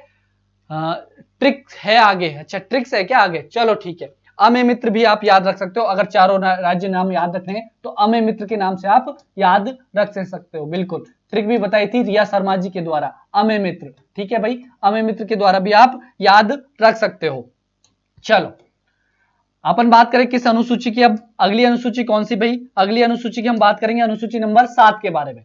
अनुसूची कौन सी भाई, अनुसूची कौन सी, तो ध्यान रखना अनुसूची 7 की अपन बात करते हैं। अनुसूची 7 में क्या है भाई, तो ध्यान रखना अनुसूची 7 के अंतर्गत क्या बताया गया है आपको, बिल्कुल आंसर आ चुका है राष्ट्रपति जी के द्वारा। बिल्कुल ST SC जो क्षेत्र हैं उनका निर्धारण कौन करता है, हमारा राष्ट्रपति निर्धारित करता है ST SC क्षेत्र। बिल्कुल मोनू जाट जी कह रहे हैं सर जी मैं आपसे पहले पढ़ चुका हूं, ओके भाई धन्यवाद, आप पहले पढ़ चुके हो, अच्छी बात है, ठीक है। आगे अपन बात करेंगे अनुसूची नंबर 7 की। तो अनुसूची 7 के अंतर्गत क्या है भाई, अनुसूची 7 के अंतर्गत क्या है, तो अपन बात करें अनुसूची 7 की, तो इसके अंतर्गत केंद्र एवं राज्यों के मध्य जो शक्तियां होती है, राज्यों के मध्य क्या भाई शक्तियां होती है, उनको किस प्रकार से बांटा है, सूचियों के माध्यम से बांटा है। सूचियां, केंद्र राज्यों के शक्तियों के बारे में जो सूचियां हैं वो कहां पर मिलती है भाई, हमको कहां पर मिलती है, अनुसूची 7 में, कि केंद्र एवं राज्यों की जो शक्तियां हैं उनको सूचियों के माध्यम से बांटा गया है, ठीक है। तो कितनी सूचियां हैं, तो सभी सूचियों की अपन बात कर लेते हैं। 3 प्रकार की सूचियां हैं, ठीक है। कौन कौन सी, पहली बात करें तो राज्य केंद्र सूची, कौन सी भाई, केंद्र सूची, ठीक है। इसके अलावा अपन बात करें राज्य सूची, ठीक है। इसके अलावा अपन बात करें, ठीक है, राज्य सूची, इसके अलावा अपन बात करें कौन सी हो जाएगी, समवर्ती सूची, ठीक है, समवर्ती सूची। इसके अलावा अपन बात करें तो ध्यान रखना एक और सूची है, उसको क्या नाम दिया गया भाई, अपशिष्ट विषय। इसके अलावा जो बचे हैं 2 ही सब्जेक्ट उसमें डाले गए हैं, उसको अपन बोलते हैं अपशिष्ट विषय, ठीक है, अपशिष्ट विषय। इन चारों की अपन बात करेंगे, अपशिष्ट विषय। तो पहला प्रश्न तो ये बनता है आपका, यहां से पहला प्रश्न क्या बनता है भाई आपका, तो पहला प्रश्न बनता है कि भाई जो केंद्र सूची होगी और राज्य सूची होगी और समवर्ती सूची होगी और जो अपशिष्ट विषय, इन पर कानून कौन बनाता है। तो वैसे भी आपको दिखाई दे रहा होगा, बिल्कुल मदन पाल जी आपने सही कहा, पूजा जी बिल्कुल आप भी सही कह रहे हो, सपना जी सभी का एकदम करेक्ट आंसर आ रहा है, ठीक है। लेकिन अपन बात करें किसकी भाई, केंद्र सूची की अपन बात करें, राज्य सूची की बात करें कि इन पर नियम जो कानून है वो बनाएगा कौन। नियम कानून है वो बनाएगा कौन? तो नियमों की अपन बात करें तो केंद्र सूची पर तो नियम कौन बनाएगा? सीधी सी बात है, केंद्र बनाएगी, ठीक है। वहीं अपन बात करें राज्य सूची की, तो राज्य सूची पर कौन बनाएगा? तो ये भी बात सही है कि राज्य सूची पर कौन बनाएगा? राज्य बनाएगा, ठीक है। लेकिन कई दशाएं ऐसी आती है जब राज्य सूची के विषय पर कौन भी बनाता है? केंद्र भी बनाता है, ठीक है। कौन भी बनाता है? केंद्र भी बनाता है। जैसे कि अपना अनुच्छेद नंबर 249, ठीक है, अनुच्छेद नंबर 250, ठीक है। तो दोनों के अंतर्गत जब बात आ जाती है, आपातकालीन की स्थिति आ जाती है, तो केंद्र बनाता है, ठीक है। या फिर किसी विषय को क्या घोषित करते? राज्य विषय, राज्य का जो राष्ट्रपति हमारा जो क्या घोषित करते? राष्ट्रीय महत्व का घोषित कर दे, चाहे राज्य का विषय है वो, फिर भी क्या बनाएगा? केंद्र बनाएगा। तो ऐसी स्थिति में क्या होगा? जो राज्य सूची का विषय हो लेकिन फिर भी कौन बनाएगा? केंद्र, ठीक है। तो अपन बात करें किसकी? अब समवर्ती सूची की, तो इन पर कौन कौन बनाएगा? केंद्र और राज्य, केंद्र व राज्य, ठीक है। तो ये मत समझ लेना कि राज्य, हाँ केंद्र सूची है इस पर तो पक्का है कि कौन बनाएगी? केंद्र ही बनाएगी। लेकिन यह जरूरी नहीं है कि राज्य सूची पर हमेशा ही क्या बनाए? राज्य ही क्या बनाए? कानून बनाए, ठीक है। तो इस चीज का ध्यान रखना, ये जरूरी बिल्कुल भी नहीं है कि राज्य सूची पर हमेशा ही राज्य कानून बनाएगा। स्थिति ऐसी फंस जाए कि राज्य में क्या आ जाए? राज्य में आपातकाल की स्थिति आ जाए, तो इस स्थिति में क्या होगा? इस स्थिति में केंद्र ही क्या बनाएगा? राज्य सूची के विषयों पर कानून बनाएगा, ठीक है। तो एकदम ध्यान रखना इस चीज को, स्पष्ट यहां से आपसे घुमाकर प्रश्न पूछा जा सकता है। तो इसलिए आपको ये माइंड में क्लियर रखना है कि स्थिति कैसी आ जाए कि आपातकाल की स्थिति है, इस स्थिति में राज्य सूची का विषय, इस पर कानून कौन बनाएगा? तो कौन बनाएगा भाई? केंद्र बनाएगा, ठीक है। यहां तक बात आ गई। और जो अपशिष्ट विषय हैं, इन पर कौन बनाएगा? तो ध्यान रखना, इन पर बनाएगी केंद्र सरकार। अब यहां से एक प्रश्न आपसे पूछा जाता है, अपशिष्ट विषय हैं, यहां से एक प्रश्न आपसे पूछा जाता है कि वर्तमान में तो अपशिष्ट विषय हैं वो किसके पास है भाई? केंद्र के पास है। अब जो आपसे प्रश्न पूछा जाएगा वो पूछा जाएगा कहां से? 1935 के अधिनियम से।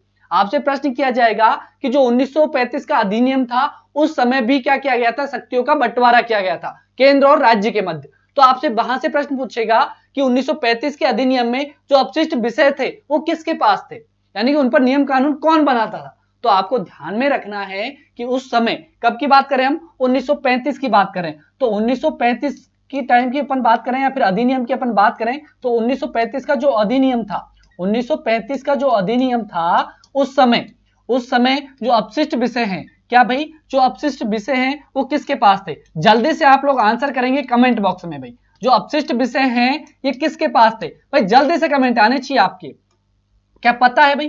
क्या पता है किसके पास थे? जल्दी से कमेंट ठोको, जल्दी से कमेंट ठोको भाई, किसको पता है कि 1935 के अधिनियम में जो अपशिष्ट विषय थे वो किसके पास थे? ठीक है, जल्दी से आप लोगों का आंसर आना चाहिए। ये संबंधित है किससे? अनुसूची से। अब एक प्रश्न और आपसे यहां पर किया जाएगा, क्या ये प्रश्न किया जाएगा कि जो मूल संविधान हमारा बना था उस टाइम पर जो केंद्र सूची है इसमें कितने विषय थे? कितने विषय थे भाई? तो ध्यान रखना इसमें 97 विषय थे। कितने विषय थे? 97 इसमें विषय थे। ठीक है, आपसे अगला प्रश्न कर सकता है राज्य सूची से कि जब हमारा संविधान लागू हुआ उस टाइम पे राज्य सूची में कितने विषय थे? तो आपको ध्यान में रखना कितने विषय थे भाई? तो ध्यान रखना 66 विषय थे। मदन पाल जी कह रहे हैं आई एम चेक कर लिया। मनुजार जी ये क्लास राजस्थान रीट की चल रही है। बिल्कुल राजस्थान रीट की चल रही है, उसके अंतर्गत आपके एसएसटी का भी जो पार्ट आता है उसको अपन यहां पर ले रहे हैं भाई। ठीक है बिल्कुल 97 एकदम करेक्ट आ रहा है। लेकिन मेरा प्रश्न तो ये था आपसे, तो मेरा जो प्रश्न था वो तो ये था कि 1935 का जब अधिनियम था उस समय जब शक्तियों का हमने बंटवारा किया उस टाइम पे जो अपशिष्ट विषय हैं वो किसके पास थे? यहां से प्रश्न बनता है, आया हुआ प्रश्न है, ये आया हुआ प्रश्न है, इसलिए मैं आपसे प्रश्न कर रहा हूं। जल्दी से कमेंट करेंगे नहीं तो मैं तो बताऊंगा ही भाई। ठीक है, अगर बात करें राज्य की तो राज्य के कितने भाई? 47 विषय, ये तो ठीक है। अगर आपसे वर्तमान की स्थिति पूछ ले, ये तो गई मूल संविधान की स्थिति, अगर वर्तमान की स्थिति पूछ ले तब आप क्या करोगे भाई? तो ध्यान रखना वर्तमान की स्थिति में इधर लिख रहा हूं ना, वर्तमान की स्थिति में इधर लिख रहा हूं भाई। ठीक है, यहां पर वर्तमान की स्थिति लिख रहा हूं। अगर वर्तमान में पूछ ले कि वर्तमान में जो केंद्र सूची है इसमें कितने विषय हैं भाई? तो ध्यान रखना सर आप बता दीजिए। चलो ठीक है भाई, ध्यान रखना अगर आपसे पूछे क्या कि 1935 का जो अधिनियम था उस समय अपशिष्ट विषय किसके पास थे? तो ध्यान रखना वहां पर आपको करना है क्या? वायसराय के पास थे। किसके पास थे भाई? वायसराय के पास थे। अपशिष्ट विषयों पर जो कानून निर्माण का जो अधिकार था वो किसका था? वायसराय जी का था। ठीक है, ये प्रश्न आया हुआ है, पिछली एग्जाम में आया हुआ है। ठीक है, तो इस चीज को आप ध्यान रखेंगे। अब आ जाए वर्तमान स्थिति पर कि वर्तमान स्थिति की बात करें तो राज्य सूची के अंतर्गत कितने विषय हैं? तो राज्य सूची के अंतर्गत कितने विषय हैं भाई? कितने विषय? 52 है क्या? 52 है क्या? ध्यान रखना 100 है। कितने हैं भाई 100 है कहां पर केंद्र सूची पर, ठीक है। वहीं अपन बात करें राज्य सूची की, तो राज्य सूची के पास कितने हैं भाई 61 है, 61 है, ठीक है। वहीं बात करें संवर्ती सूची की, तो इसके पास कितने हैं भाई, इसके पास है भाई 52, ठीक है। अब अवशिष्ट विषयों की बात कर ले अपन। बिल्कुल जीत यादव जी बिल्कुल सही कहा आपने, ठीक है।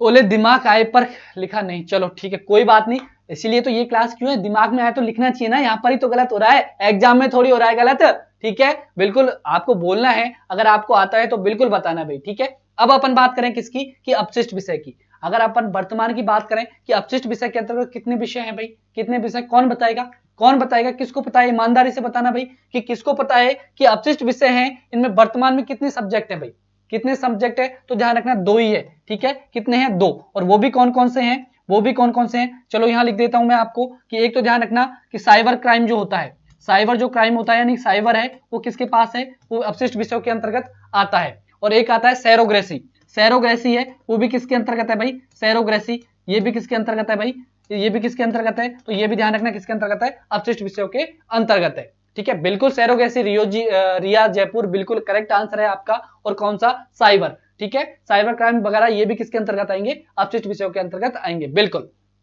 सभी का एकदम सही आंसर है भाई, शाबाश। इसी प्रकार आप पढ़ाई करते रहिएगा आगे भी। अब अपन बात करें अगली अनुसूची कौन सी हमारी, अगली अनुसूची कौन सी आती है भाई, तो ध्यान रखना अगली अनुसूची हमारी कौन सी, अनुसूची नंबर कौन सी भाई, अनुसूची नंबर कौन सी है भाई, जल्दी से आंसर करो, 8वीं अनुसूची, कौन सी भाई 8वीं अनुसूची। क्लास रुक रही है क्या, क्लास रुक रही है क्या भाई, चलो क्लास देखते हैं एक बार, रुक रही है क्या, नहीं भाई चल रही है ना, क्लास कंटिन्यू चल रही है, ऐसी कोई भी दिक्कत नहीं है ना, वो आपके फोन की दिक्कत है, ठीक है, बिल्कुल।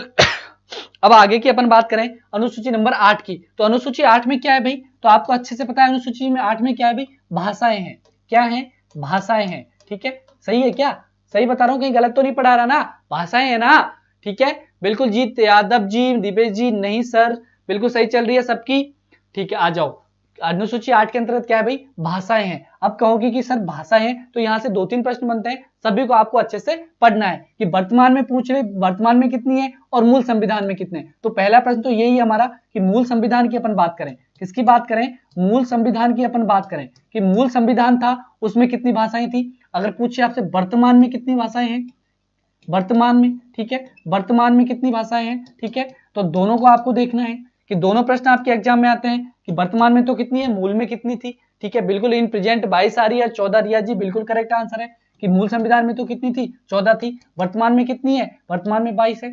कि 6 कब आई है, 6 कब आई, क्या ये भी प्रश्न आ सकता है क्या, बिल्कुल आ सकता है कि 6 कब बढ़ी, कौन सी थी, ठीक है, क्योंकि 6 तो हम याद कर सकते हैं ना, 6 कौन कौन सी आई है, नहीं, ठीक है। तो प्रेजेंट 22 है, चलो 6 की बात कर लेते हैं अपन, ठीक है। तो सबसे पहले आई कौन सी, 21वां संविधान संशोधन से, क्योंकि आपको पता है, क्योंकि पता है कि आपको मूल संविधान है उसमें तो 14 थी, तो अब जो आएंगी वो कोई ना कोई संविधान संशोधन किया होगा, तो ये भी आपसे प्रश्न पूछा जा सकता है।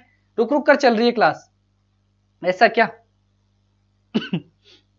नहीं भाई सही चल रही है क्लास, तो सही चल रही है एकदम क्लास तो, है ना भाई, ठीक है। आ जाओ वापस, आ जाओ वापस, आपका नेट अटक रहा होगा, ठीक है। तो आपको ये चीज अच्छे से समझनी है पहले कि 14 तो हमारे मूल संविधान में थी, चलो ये तो ठीक है, लेकिन अब जो 6 आएंगी वो कोई ना कोई संविधान संशोधन किया गया होगा, उसी के तहत आई होगी, तो ठीक है। ध्यान रखना पहला कौन सा, 21वां संविधान संशोधन, कौन सा, 21वां संविधान संशोधन, 21वां संविधान संशोधन भाई, ये कब हुआ था, संविधान संशोधन कब हुआ था, जल्दी से कमेंट करो किसको पता है 21वां संविधान संशोधन कब हुआ था भाई। तो ध्यान रखना ये कब हुआ था, 1967 में, कब हुआ था भाई, 1967 में। तो पहला प्रश्न तो आपका यही बन गया कि हमारी जो 15वीं जो हमारी भाषा थी वो कौन सी थी। तो पहला प्रश्न तो ये हो गया, कौन सी थी भाई, सिंधी थी, कौन सी थी, सिंधी, कौन से नंबर की, 15वें नंबर की भाषा। और इसको हमने कब जोड़ा, तो ध्यान रखना कब, 21वां संविधान संशोधन 1967 के द्वारा इसको जोड़ा हमने, ठीक है। इसके बिल्कुल करेक्ट आंसर आ रहा है, पूजा जी बिल्कुल, कविता जी, सभी का सही आंसर है भाई, है ना, ठीक है। अब बात करें अगली की, तो अगला संविधान संशोधन कब किया गया, अगला संविधान संशोधन कब किया गया, तो ध्यान रखना कब किया गया भाई, हमने कब किया, तो ध्यान रखना कब किया भाई, 71वां संविधान संशोधन, 71वां संविधान संशोधन, संविधान संशोधन कब किया, ये भी कब किया, जल्दी से कमेंट करो, संविधान संशोधन 71वां संविधान संशोधन कब किया था, 1992 में तो नहीं किया था ना, 1992 में ही किया था भाई, कब किया था, 1992 में, ठीक है। तो इसके द्वारा हमने क्या जोड़ा, बिल्कुल पूजा जी का आंसर आ गया 92, बिल्कुल सही है भाई। कौन कौन सी भाषाएं जोड़ी, तो क्या बताओगे भाई, कौन कौन सी जोड़ी? मणिपुरी जोड़ी हमने एक, तो कौन सी जोड़ी? मणिपुरी जोड़ी, ठीक है, ठीक है, मणिपुरी, ठीक है। और कौन सी जोड़ी हमने?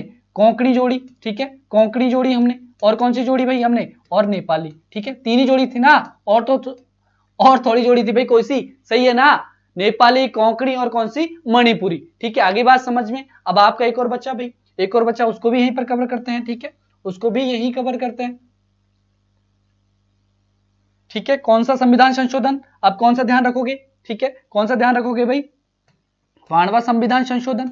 92वां संविधान संशोधन ये कब हुआ था भाई? ये कब हुआ था? 92वां संविधान संशोधन कब हुआ था? कौन बताएगा? जल्दी से कमेंट करो, उसका सबसे पहले नाम लिया जाएगा, उसका सबसे पहले नाम लिया जाएगा। 1900 नहीं भाई, ये 1900 में थोड़ी हुआ था, ये तो कब हुआ था? 2003 के अंतर्गत, सही है क्या? 2003 में हुआ था ना भाई, 2003 के अंतर्गत हुआ था, ठीक है। और इसके द्वारा कब कौन कौन सी जोड़ी गई? बिल्कुल करेक्ट आंसर है भाई, बिल्कुल दिवेश जी, रिया जी, जी, क्या बात है, सभी लोग इंटेलिजेंट है भाई, यहाँ पे तो सारे लोग इंटेलिजेंट है। मदन पाल जी बिल्कुल सही कहा आपने, ठीक है। आ जाए, अब अपन आगे आ जाए कि 92वां संविधान संशोधन कब किया गया? 2003। इसके द्वारा कौन कौन सी भाषाएं हमने जोड़ी, ठीक है। तो आपको पता है, एक तो कौन सी? संथाली, ठीक है। एक तो कौन सी भाषा जोड़ी? संथाली जोड़ी हमने, ठीक है। एक कौन सी जोड़ी? एक कौन सी जोड़ी भाई? मैथिली जोड़ी, ठीक है। और कौन सी जोड़ी भाई हमने? और कौन सी जोड़ी? बोडो जोड़ी हमने, ठीक है, बोडो। और एक लास्ट कौन सी? डोगरी। कौन सी जोड़ी भाई? डोगरी। अब बताओ मुझे, अब बताओ मुझे, होगी क्या पूरी? होगी क्या पूरी? जल्दी से बताओ, हो गई क्या? 22 कंप्लीट हो गई क्या? जल्दी से देखते हैं, चलो जल्दी से देखते हैं, चलो, ठीक है। 15वीं हो गई, ठीक है, 15वीं हो गई, 16वीं हो गई, ठीक है, 17वीं हो गई, ठीक है, 18वीं हो गई, ठीक है, 19वीं भाषा ये हो गई, ठीक है, 20वीं हो गई, ठीक है, ये 21वीं, ठीक है, और ये 22वीं, ठीक है। और यही क्रम था भाषाओं का भी, ठीक है। 15वीं भाषा कौन सी थी? बोडो डोगरी, बिल्कुल करेक्ट आंसर भाई, कविता जी, बिल्कुल सभी इंटेलिजेंट है यहाँ पे, बिल्कुल। अच्छा, इंटेलिजेंट नहीं है हम, ऐसी बात है क्या? नहीं भाई, सभी इंटेलिजेंट है, पढ़ाई करोगे तो इंटेलिजेंट बनोगे, क्यों नहीं बनोगे? आप भी बनोगे इंटेलिजेंट, बिल्कुल। राकेश चौधरी जी सही कहा आपने भी भाई, ठीक है। तो अब अपन आगे की बात करेंगे भाई, 22 भाषाएं होगी, क्रम भी आपको ध्यान में रखना है, तो क्रम भी यही था भाई, है ना, एज इट इज जो मैंने लिखा है यही क्रम था संविधान के अंतर्गत भी, जब इनको जोड़ा गया था। और आपसे यहाँ संविधान संशोधन है, यहां से भी प्रश्न किया जा सकता है,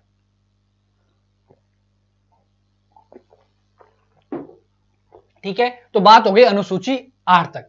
आप सभी को पता है जो हमारा मूल संविधान था, इसमें भी अनुसूचियां कितनी थी भाई? 8 ही थी। कितनी थी? 8 थी, ठीक है। तो अब अपन जो बात करेंगे आगे, अनुसूची नंबर कौन सी? अनुसूची नंबर कौन सी भाई? तो ध्यान रखना, अनुसूची किसकी बात करेंगे? अनुसूची नंबर 9 की अपन लोग बात करेंगे। अनुसूची कौन सी भाई? तो ध्यान रखनी आपको, अनुसूची नंबर कौन सी? 9, ठीक है। अनुसूची नंबर कौन सी? 9 भी भाई, ठीक है। तो अनुसूची 9 में क्या था भाई? बिल्कुल, तो ध्यान रखना, अनुसूची 9 की बात करें तो अनुसूची 9 में क्या था भाई? अनुसूची 9 के अंतर्गत क्या है भाई? तो इसमें क्या है भाई? भूमि सुधार। क्या है भाई? भूमि सुधार। भूमि सुधार संबंधी क्या है भाई? भूमि सुधार संबंधी क्या है? भूमि सुधार संबंधी क्या है भाई? नियम है। क्या है? नियम है, ठीक है। और इसी के अंतर्गत क्या था? इसी के अंतर्गत और भी चीजें थी, ठीक है। ये तो हमने पढ़ी, ये तो हमने पढ़ी कि ठीक है, भूमि सुधार संबंधी नियम कहां पे है? अनुसूची नंबर 9 में है, ठीक है। बात समझ में आ गई भाई हमारे ये। लेकिन यहां से जो प्रश्न आता है ना, एक प्रश्न और आता है आपके, कि आपने सुना होगा कि अनुसूची 9 के अंतर्गत जो विषय डल गया उसके खिलाफ हम कहां नहीं जाते? सुप्रीम कोर्ट में नहीं जा सकते, सुप्रीम कोर्ट में नहीं जा सकते। अगर कोई भी बात आती है तो उसके ऊपर कहां पर डाल दिया जाता था? अनुसूची 9 के अंतर्गत डाल दिया जाता था। और अनुसूची 9 में जो सब्जेक्ट डल गया ना, उस विषय को लेकर हम कहां पर नहीं जा सकते? सुप्रीम कोर्ट पे। ये था मूल संविधान के टाइम पर, ठीक है। कहां पर था ये भाई? मूल संविधान के समय पर ऐसी बातें थी, ठीक है। पहला प्रश्न तो मैंने आपको बताया नहीं, पहला आपने याद भी नहीं दिलाया। पहला प्रश्न तो आपका यही बन गया कि अनुसूची जोड़ी कब थी। पहला प्रश्न तो आपका ये बन गया कि ये जो अनुसूची है भाई, जोड़ी कब थी। आपसे यही सीधा प्रश्न किया जाएगा कि अनुसूची 9 संविधान में कब जोड़ी गई। तो ध्यान रखना, पहला संविधान संशोधन। कौन सा? पहला संविधान संशोधन। और कब? 1951 में, ठीक है। पहला संविधान संशोधन 1951 के द्वारा ये जोड़ी गई थी, ठीक है। ये चीज पहली आपको ध्यान में रखनी थी। अब बात करें इसमें आगे कि पहली बात हमने क्या कर ली कि भूमि सुधार संबंधी इसमें नियम है। और मैंने क्या कहा कि आपको यह भी ध्यान में रखना है, इस विषय के अंतर्गत यानी कि सूची 9 के अंतर्गत अगर कोई विषय डल गया तो उसके खिलाफ कहां नहीं जा सकते थे हम? कहां पर नहीं जा सकते थे? तो सुप्रीम कोर्ट के अंतर्गत नहीं जा सकते थे। लेकिन क्या किया गया कि भाई ऐसे चलता रहा तो क्या होगा? कोई भी सरकार आएगी और उसको कहां डाल देगी? अनुसूची 9 में। फिर लो, आप तो कहां पर नहीं जा सकते, सुप्रीम कोर्ट में जा ही नहीं सकते। इसका संशोधन किया गया, और कब इसका संशोधन किया, और इसमें क्या किया भाई, क्या किया, 24 अप्रैल, क्या 24 अप्रैल, ये डेट आपको ध्यान में रखनी है, 24 अप्रैल 24 अप्रैल 1973, 24 अप्रैल 1973 से पहले का कोई मामला है, 24 अप्रैल 1973 से पहले का कोई मामला है, तब तो आप क्या करोगे, तब तो आप सुप्रीम कोर्ट में नहीं जा सकते। लेकिन अगर 24 अप्रैल 1973 के बाद का कोई मामला है, फिर आप क्या सुप्रीम कोर्ट की शरण में जा सकते हो, सुप्रीम कोर्ट में जा सकते हो, कब, बाद में, ठीक है, जा सकते हो, ठीक है। अगर बात करें कब, पहले की, तो पहले आप, अगर पहले का कोई मामला है, कोई विषय है, तो उस पर आप नहीं जा सकते, ठीक है, कहां पर, सुप्रीम कोर्ट में। आगे बात समझ में, तो ये चीज ध्यान रखनी है, ये भी कहां पर लिखा हुआ है, अनुसूची 9 के अंतर्गत लिखा हुआ है भाई, ठीक है। आगे की अपन बात करें, आगे की अपन बात करें किस सूची, अनुसूची की, तो आगे अपन अनुसूची की बात करेंगे, कौन सी, अनुसूची नंबर भाई कौन सी, अनुसूची नंबर 10 की, ठीक है। अनुसूची 10 की बात करें तो आपको यहां पर भी पता होना चाहिए कि अनुसूची 10 हमने जोड़ी कब थी, कौन बताएगा, जल्दी से कमेंट करेंगे, ठीक है। अनुसूची 10 है, वो जोड़ी कब गई थी, तो ध्यान रखना, पहली बात तो कब, 52वां संविधान संशोधन, ये कब किया गया था भाई, संविधान संशोधन कब किया गया था, 52वां संविधान संशोधन कब किया गया था, जल्दी से कमेंट करो, कब किया गया था भाई 52वां संविधान संशोधन। किसका आंसर आता है, सर कब कहा था सुप्रीम कोर्ट ने, अच्छा ये भी बताना है क्या, कब कहा था सुप्रीम कोर्ट में, भाई कब कहा था, तो ध्यान रखना 91वां संविधान संशोधन, 91वां संविधान संशोधन के द्वारा ये चीज क्लियर की गई थी, 91वां संविधान संशोधन 2003 में, ठीक है, 91वां संविधान संशोधन 2003 में किया गया था, और इसमें यह चीज लिखी गई थी कि 24 अप्रैल 1973 से पहले का कोई मामला है तो कहां पर नहीं जा सकते आप, सुप्रीम कोर्ट में नहीं जा सकते, ठीक है। आगे बात समझ में, बिल्कुल 52वां संविधान संशोधन हुआ कब, 1985 में भाई, सही कहा आपने, ठीक है। आगे भाई बात समझ में, आगे बात समझ में कि कब कहा था, ये 91वां संविधान संशोधन 2003 आपको ध्यान में रखना है। इसके द्वारा ये फैसला लिया गया कि 24 अप्रैल, ये सुप्रीम कोर्ट ने कहा था, है ना, सुप्रीम कोर्ट ने कहा था इससे पहले का कोई मामला है तो आप सुप्रीम कोर्ट में नहीं जा सकते, बाद में आप जा सकते हो, ठीक है। आगे बात समझ में, ठीक है। आगे आते हैं अपन, आगे आते हैं अपन, और अपन बात करें किसकी, किसकी बात करें, अनुसूची नंबर 10 की बात करें। तो पहला प्रश्न तो आपके समझ में आ गया कि 52वां संविधान संशोधन 1985 में किया गया, ठीक है। इसके अंतर्गत क्या था भाई, इसके अंतर्गत था क्या, इसके अंतर्गत क्या था भाई, अरे दल बदल से संबंधित है ये, किससे, दल बदल से, किससे संबंधित है भाई, दल बदल से संबंधित है। चलो ये बात तो आपके समझ में आ गई कि दल बदल से संबंधित अनुसूची कौन सी, अनुसूची कौन सी भाई, अनुसूची 10, ठीक है। लेकिन है क्या इसके अंतर्गत, इसके अंतर्गत है क्या, कि क्या है दल बदल का मतलब क्या है, किसको पता है भाई दल बदल का मतलब क्या होता है, तो ध्यान रखना।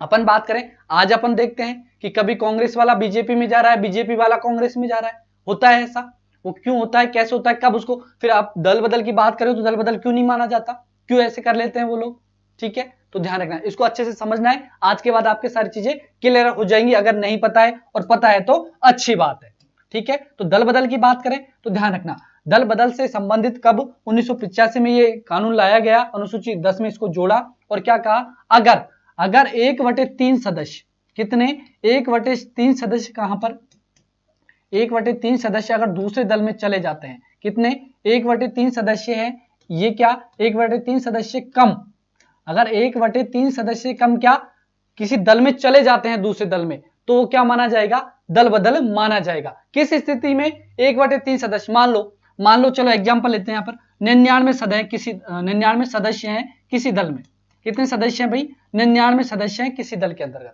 अब ये क्या कह रहा है, पार्टी चेंज करना, बिल्कुल इसको समझना अच्छे से कि 1/3 सदस्य हैं, इसका मतलब क्या कहना चाह रहा है ये, तो मान लो किसी दल के अंतर्गत 99 सदस्य, ठीक है, उसके 99 सदस्यों में से कितने, 1/3 सदस्य, कितने, 1/3 सदस्य, यानी कितने हो गए, 1/3 निकाले तो अपन 33 हो जाएंगे, ठीक है, 33 हो जाएंगे। तो 33 से कम सदस्य, 33 से कम सदस्य दूसरे दल में जाते हैं तो क्या माना जाएगा, वो दल बदल माना जाएगा, क्या माना जाएगा, दल बदल माना जाएगा, और उसकी जो सदस्यता है वो क्या कर दी जाएगी, समाप्त कर दी जाएगी, ठीक है, वो क्या माना जाएगा, दल बदल माना जाएगा। अगर मान लो कि 1/3 से ज्यादा चले जाए, मान लो आप कह रहे हो 33 सर, आप कह रहे हो 33, ठीक है, आप कह रहे हो 33, मान लो 34 चले गए तो, मान लो 34 चले गए तो ध्यान रखना 1/3 से ज्यादा चले जाए, अधिक चले जाए, तो उसमें क्या माना जाएगा, अरे दल बदल नहीं माना जाएगा, फिर तो वो दल विलय माना जाएगा, कि दल ही क्या हो गया, दूसरे दल में विलय हो गया, ठीक है, तो वो दल बदल नहीं माना जाएगा। क्या? अगर 1/3 से सदस्य अधिक जाते हैं तो। ठीक है, बिल्कुल जलेबी खाएंगे भाई, पहले आप जॉब लग कर आओ, फिर आपके हाथों से हम जलेबी खाएंगे इसी मंच पर, इसी मंच पर आपके हाथों से ही जलेबी खाएंगे भाई। ठीक है, राधे गुर्जर जी, राम राम भाई, शाबाश, आ जाओ। ठीक है, तो ये बात आगे समझ में, आगे ये बात समझ में। अब आगे की अपन बात करें, आगे की अपन बात करें तो ये तो चीज समझ में आ गई भाई। ठीक है, दल बदल से संबंधित क्या है, लेकिन वर्तमान में स्थिति देखें, वर्तमान में स्थिति देखें तो क्या है भाई, ये 1/3 सदस्य संख्या है, इसको क्या किया गया, 2/3 सदस्य संख्या कर दी। कितनी कर दी? 2/3 सदस्य संख्या वर्तमान के अंतर्गत। ठीक है, तो ये भी आपको ध्यान में रखना है।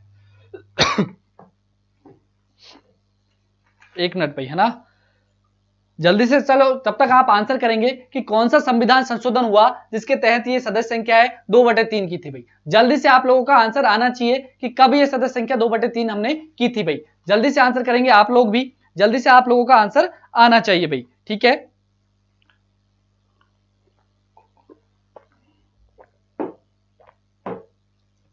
ठीक है, आगे की अपन बात करें तो ध्यान रखना, दल बदल से संबंधित कौन सी अनुसूची है, कौन सी अनुसूची है, 10 है। ठीक है, अब आगे की अपन बात करेंगे, वर्तमान में कितनी सदस्य कर दी, 2/3 कर दी। इसको किया किसने था, तो अटल बिहारी वाजपेयी की सरकार ने इसको किया था, अटल बिहारी वाजपेयी की सरकार ने। ठीक है, वर्तमान में कैसी स्थिति है, 2/3 सदस्य, इससे अधिक जाएंगे, इससे अधिक जाएंगे, बिल्कुल 91वां संविधान संशोधन, तो सही कह रहे हो भाई, 91वां संविधान संशोधन 2003 के द्वारा। ठीक है, अब बात करें किसकी, कि वर्तमान में स्थिति क्या है, 2/3 है, लेकिन इसका मतलब क्या हुआ, वहीं पर जहां पर 33 की बात कर रहे थे, अब बात करेंगे किसकी, 66 की भाई। किसकी बात करेंगे, 66 की अपन बात करेंगे कि सदस्य संख्या कितनी हो जाएगी, 66 हो जाएगी। ठीक है, 66 से कम लोग अगर दूसरे दल में जाते हैं तो वो क्या माना जाएगा, दल बदल माना जाएगा। अगर 2/3 निकालेंगे भाई, 66 ही आएगा ना, 2/3 निकालेंगे तो। ठीक है, 33 दूनी 66 आएगा भाई, सही है ना। ठीक है, मैथ कमजोर है मेरी, है ना, तो 66 सदस्य हैं, इनसे कम अगर दूसरे दल में जाते हैं तो क्या माना जाएगा, वो दल बदल माना जाएगा। अगर 66 से अधिक जाते हैं तो वो दल ही दूसरे दल में क्या माना जाएगा, विलय माना जाएगा। और उसका एग्जाम्पल आपको देखने को मिला होगा, एग्जाम्पल आपको देखने को मिला होगा, कौन सा एग्जाम्पल, राजस्थान सरकार वर्तमान की, इसमें जो बहुजन समाजवादी पार्टी है यानी कि जो बसपा है, इसके 6 सदस्य थे, 6 के 6 कहां आ गए, कांग्रेस के अंतर आ गए। तो ये बात कहां तक पहुंच गई, केंद्र तक बात पहुंच गई कि क्या हो गया, ये दल ही क्या हो गया, दल ही क्या हो गया, विलय हो गया, पूरा दल ही आ गया ना, उसमें 6 सदस्य थे, 6 के 6 कहां आ गए, कांग्रेस के अंतर्गत आ गए। ठीक है, तो ये दल विलय माना जाएगा, जबकि दल विलय, दल बदल नहीं माना जाएगा ये। ठीक है, दल विलय माना जाएगा। अगली बात करें, अगली अनुसूची की अपन बात करें तो कौन सी अनुसूची भाई, अब बात करेंगे अनुसूची नंबर कौन सी, अनुसूची कौन सी भाई, अनुसूची नंबर कौन सी भाई, 11वीं अनुसूची। ठीक है, तो 11वीं अनुसूची में क्या है भाई, तो 11वीं अनुसूची आपको अच्छे से पता होगी, 73वां संविधान संशोधन अच्छे से पता है ना भाई, 73वां संविधान संशोधन, कौन सा, 73वां संविधान संशोधन कब, तो 2002 में तो ये बना था। ठीक है, यहां से आपको 2 डेट देखने को मिलती है, तो दोनों ही आपको ध्यान में रखनी है। एक तो क्या, 73वां संविधान संशोधन 2002 आपने कहीं पढ़ा होगा, कहीं 2003 भी लिखा हुआ आपको मिल जाएगा। तो आपको क्या ध्यान में रखना है कि 73वां संविधान संशोधन 2002 है। ठीक है, ये और एक आपको मिलेगा 2003, तो 2003 में इसको क्या किया गया था, लागू किया गया था। ठीक है, तो दोनों चीजें मैंने आपको बता दी कि 2002 में तो इसको क्या किया गया था भाई, पारित किया गया था, और लागू कब हुआ था, 2003 के अंतर्गत इसको लागू किया गया था। अब बात करें इसके, इसमें क्या है भाई, तो ये किससे संबंधित है भाई, ग्राम पंचायतों से। ठीक है, ग्राम पंचायतों से ये संबंधित है। ठीक है, ग्राम पंचायतों से संबंधित है। अब यहां से जो आपके एग्जाम में प्रश्न आता है, ग्राम पंचायतों से संबंधित है भाई। ठीक है, यहां से जो प्रश्न आता है आपके, वो प्रश्न आता है कि जो ग्राम पंचायतें हैं, जो अनुसूची 11 में जिसकी अपन लोग बात करते हैं, इसके तहत कितने विषय सौंपे गए हैं, जो ग्राम पंचायतें हैं इनको कितने विषय सौंपे गए हैं, जल्दी से कीजिए भाई। 1993 में पढ़ा है सर लागू, 1993 में पढ़ा है कौन सा, 73वां संविधान संशोधन, 1993 में पढ़ा है 73वां संविधान, और सॉरी भाई, सॉरी भाई, सॉरी, बिल्कुल सही कह रहे हो भाई, बिल्कुल सही कह रहे हो, है ना, बिल्कुल 1992-93 है ये, है ना, 92-93 2002 लिख दिया भाई। ठीक है, बिल्कुल बिल्कुल भाई, धन्यवाद, आपने याद दिला दिया तुरंत ही। ठीक है, 1992 में, ठीक है, 1992 में पारित हुआ था और 1993 में ये लागू हुआ था भाई। क्या पता कैसे डेट 2002 दिमाग में आ गई भाई।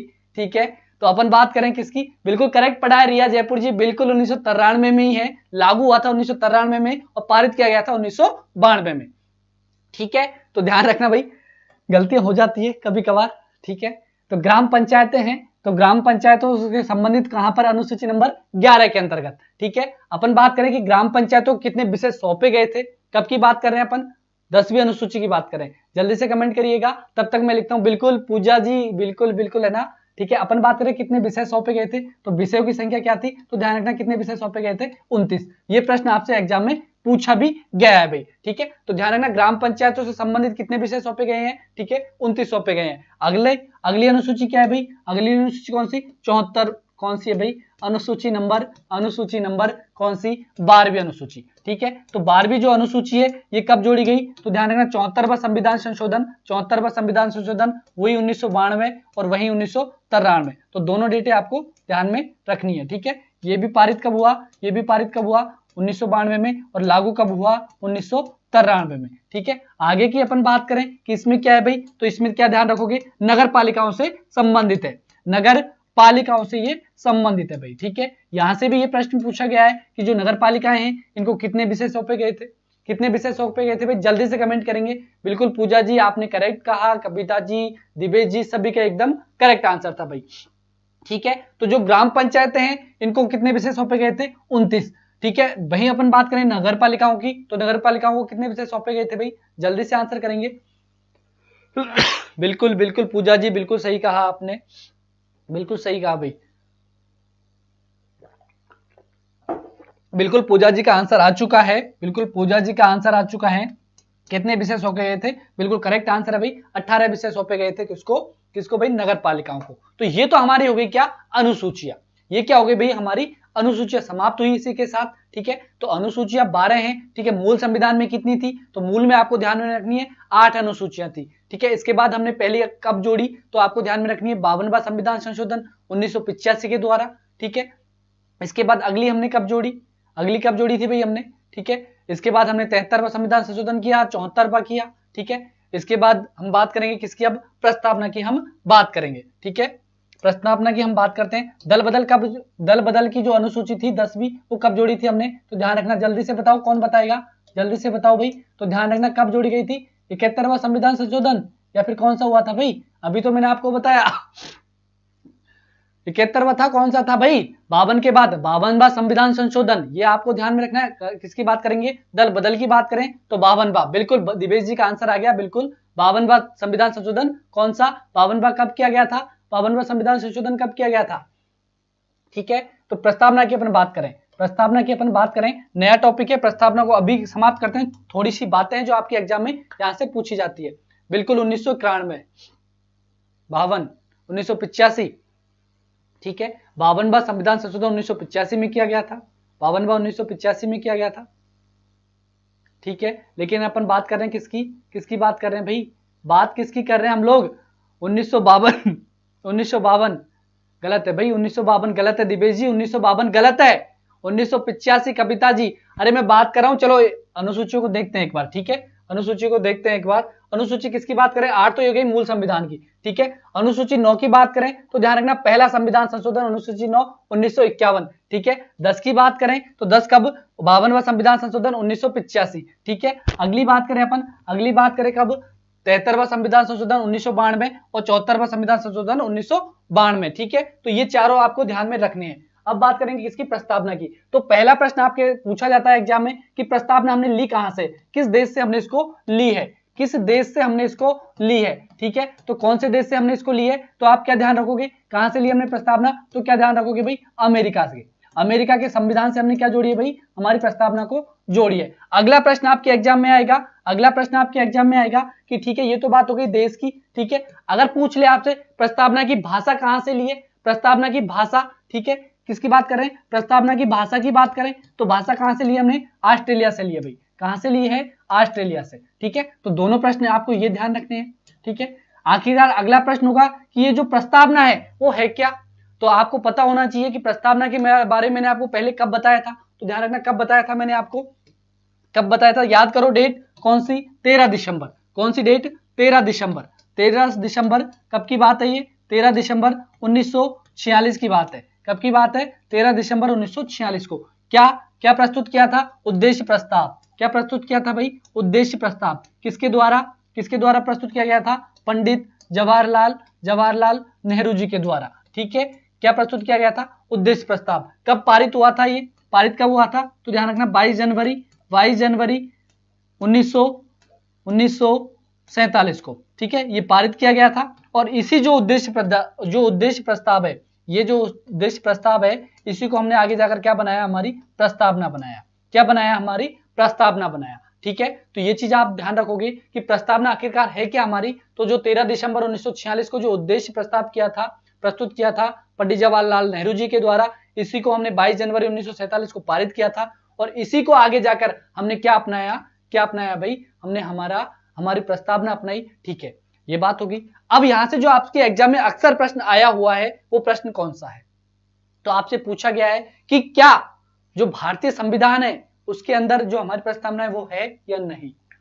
ठीक है, अगर आपसे पूछ ले, वर्तमान स्थिति की मैं बात करूं, अगर आपसे प्रश्न किया जाए कि जो हमारी क्या है, हमारी प्रस्तावना है, इसका उल्लेख संविधान के अंतर्गत है या नहीं, जल्दी से बताएंगे। जल्दी से आंसर करेंगे, जल्दी से आंसर आना चाहिए। क्या संविधान जो हमारा है वर्तमान में, उसके अंतर्गत प्रस्तावना है या नहीं? जल्दी से आंसर आना चाहिए भाई आप लोगों का, कि मेरा आपसे सीधा प्रश्न है। रिया जी कह रही है कहां पर है भाई, कहां पर है, मुझे ये बता दीजिए कि किस जगह लिखा हुआ है प्रस्तावना के बारे में हमारे संविधान के अंतर्गत। अगर आपसे पूछ ले कि संविधान के अंदर क्या है कि प्रस्तावना है, अगर है तो कहां है, क्योंकि सीधा सा प्रश्न अगला आएगा कि आपने है कहा है, तो कहां पर है भाई, किस जगह है, कहीं पढ़ा है आपने प्रस्तावना के बारे में, कोई सा अनुच्छेद पढ़ा है, कोई सा भाग पढ़ा है? जल्दी से बताइए मुझे कमेंट करके, जल्दी से बताइए कमेंट करके कि क्या प्रस्तावना, अगर आपने कहा कि संविधान का भाग है तो कहां पर है, फिर सॉरी संविधान के अंदर है क्या प्रस्तावना, तो कहां पर है, कहां पर लिखी हुई है भाई? जल्दी से बताओ मुझे, चलो जल्दी से बताओ कमेंट करके कि कहां पर आपने पढ़ा है। ठीक है, अपन बात करें किसकी, प्रस्तावना की। तो ध्यान रखना है आपको, दो आपको बाद याद रखने, क्या याद रखने, दो बाद। कौन सा? एक तो 1960 का, कौन सा, बेरूवाड़ी बाद, कौन सा, बेरूवाड़ी बाद। एक तो ध्यान रखना है कौन सा, बेरूवाड़ी बाद ध्यान रखना है। ठीक है, कौन सा, बेरूवाड़ी बाद। ठीक है, आएगा किसी का कमेंट? फर्स्ट पेज पर ही होगी। अच्छा ऐसी बात है क्या? तो ध्यान रखना, इसका उल्लेख संविधान में तो नहीं लिखा गया कहीं पर भी। ठीक है, ठीक है, इस प्रकार से नहीं लिखा, लेकिन जो प्रस्तावना है किसी अनुच्छेद में नहीं लिखा, आगे ही लिख दिया इसको जो लिखना था। ठीक है, लेकिन इसको अंग ही नहीं माना था हमने। इसको क्या, जो हमारे एग्जाम में प्रश्न आता है इस प्रकार से तो प्रश्न नहीं करेगा, लेकिन आपके समझने वाली बात थी। ठीक है, इसका संविधान में कहीं उल्लेख नहीं किया गया, इसीलिए क्या किया, सुप्रीम कोर्ट ने इसको क्या माना कि संविधान का अंग नहीं है, हमारी जो प्रस्तावना है वो संविधान का अंग नहीं है, क्योंकि इसका उल्लेख ही नहीं है। ठीक है, इसके तो आदर्श है, इसके तो जो चीजें लिखी हुई है हम किस उद्देश्य करेंगे, उद्देश्य तो है, इसका किसी संविधान के अनुच्छेद में उल्लेख नहीं किया, किसी भाग में उल्लेख नहीं किया, कहीं पर भी उल्लेख नहीं किया। इसलिए हमारे सुप्रीम कोर्ट ने क्या कह दिया 1960 के बेरूवाड़ी बाद में कि जो हमारी प्रस्तावना है ना, ये संविधान का अंग नहीं है। ये संविधान का क्या नहीं है भाई, अंग नहीं है, संविधान का अंग नहीं है। और यही है आपके एग्जाम में प्रश्न पूछा गया, यही प्रश्न आपके एग्जाम में पूछा गया। क्या पूछा गया कि भाई निम्न में प्रस्तावना है वो संविधान का अंग नहीं है, ये सुप्रीम कोर्ट ने किस बाद में कहा। तो आपको ध्यान में रखना है कौन सा, 1960 का बेरूवाड़ी बाद। इसके अंतर्गत क्या कहा था कि जो हमारी प्रस्तावना है वो संविधान का अंग नहीं है। ठीक है, बात सही है। आगे बात आई कौन सी, कब की बात करेंगे? एक आपको ध्यान रखना 1973 का, कौन सा भाई, केशवानंद। कौन? केशवानंद भारती बनाम। ठीक है, केशवानंद भारती बनाम कौन सा बाद, भारती बनाम कौन सा बाद भाई, कौन सा बाद, केरल राज्यवाद। इसमें संविधान ने क्या कहा भाई, सॉरी इसमें सुप्रीम कोर्ट ने क्या कहा, तो सुप्रीम कोर्ट ने स्टेटमेंट दिया क्या भाई कि जो प्रस्तावना है वो संविधान का अंग है। क्या कहा, संविधान का अंग है। और इसमें अगर संविधान का अंग है, अगर क्या प्रस्तावना संविधान का अंग है, तो इसमें हमारी जो संसद है वो क्या भी कर सकती है, संशोधन भी कर सकती है। ठीक है, तो दो आपके प्रश्न हो गए। यहां से आपको क्या ध्यान रखना है, आपसे पूछा जाएगा किस बाद में तो क्या कहा गया कि जो प्रस्तावना है संविधान का अंग है, और कौन से बाद था जिसमें क्या कहा गया कि संविधान का अंग नहीं है। तो दोनों चीजें ही आपको ध्यान में रखनी है, एक तो 1960 का बेरूवाड़ी बाद, एक 1973 का केशवानंद भारती बनाम केरल राज्यवाद। ठीक है, तो किसने माना किसने नहीं माना। ठीक है, और ध्यान रखना इसी भाग में क्या कहा 1973 के केशवानंद भारती बनाम केरल राज्यवाद में ही कि भाई क्या कहा कि संविधान के अंदर क्या सॉरी प्रस्तावना के अंदर क्या हमारी संसद है वो क्या कर सकती है, क्या कर सकती है, संशोधन तो कर सकती है, ठीक है संशोधन कर लेगी, लेकिन क्या करेगी, जो हमारा मूल ढांचा है ना, मूल ढांचा उसमें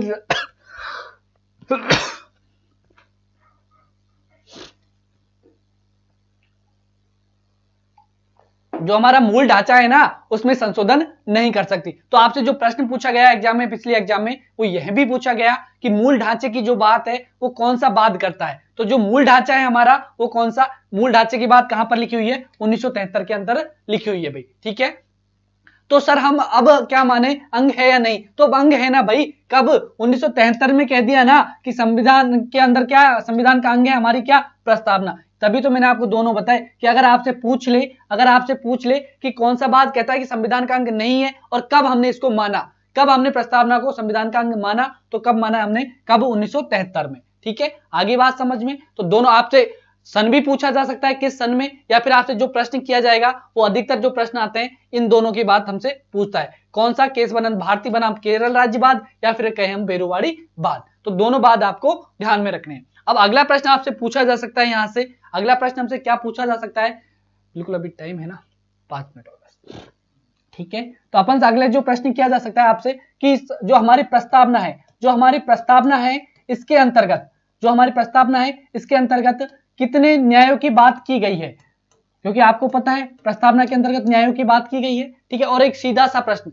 एग्जाम 2013 ध्यान से देखना, अगर पेपर देखो उठाकर, RAS 2013 की जो एग्जाम हुई थी उसमें तो क्या प्रश्न पूछ लिया, उसमें तो सीधा सा प्रश्न पूछ लिया क्या, कि भाई जो हमारी प्रस्तावना है इसके अंतर्गत जो भारत जो शब्द है ना इसका कितनी बार उल्लेख किया गया है, भारत शब्द का उल्लेख कितनी बार किया गया है, ठीक है। तो आपसे ये अगर पहली बार ऐसा प्रश्न पूछे, आज तो सबको पता है, आज तो सबको पता है कि भारत का उल्लेख कितनी बार किया गया है, कि जो भारत शब्द है उसको कितनी बार लिखा गया है, ठीक है। तो आप सभी को पता, आज तो सभी को पता होगा, अंग है तो फिर लिखा कहां गया है भाई, ये संविधान में। सर संविधान में इसका कहीं उल्लेख नहीं है, तभी तो नहीं माना था इसको, ये तो सिर्फ प्रस्तावना है हमारी कि हमारा संविधान है वो कैसा होगा, लेकिन अंग नहीं माना था। प्रस्तावना लिखी हुई है पंडित जवाहरलाल नेहरू की, ठीक है, जो प्रस्तावना है, लेकिन इसको हम अंग मानते हैं। अगर लिखा हुआ होता, किसी अनुच्छेद में लिखा हुआ होता या फिर भाग में लिखा हुआ होता तो हम इसको मानते ना, फिर तो स्पष्ट बात थी, मानते, इसको वैसे ही मान लेते पहले ही। क्यों सुप्रीम कोर्ट ये 1960 में ये कहता कि अंग नहीं है ये, अगर किसी अनुच्छेद में लिखा हुआ होता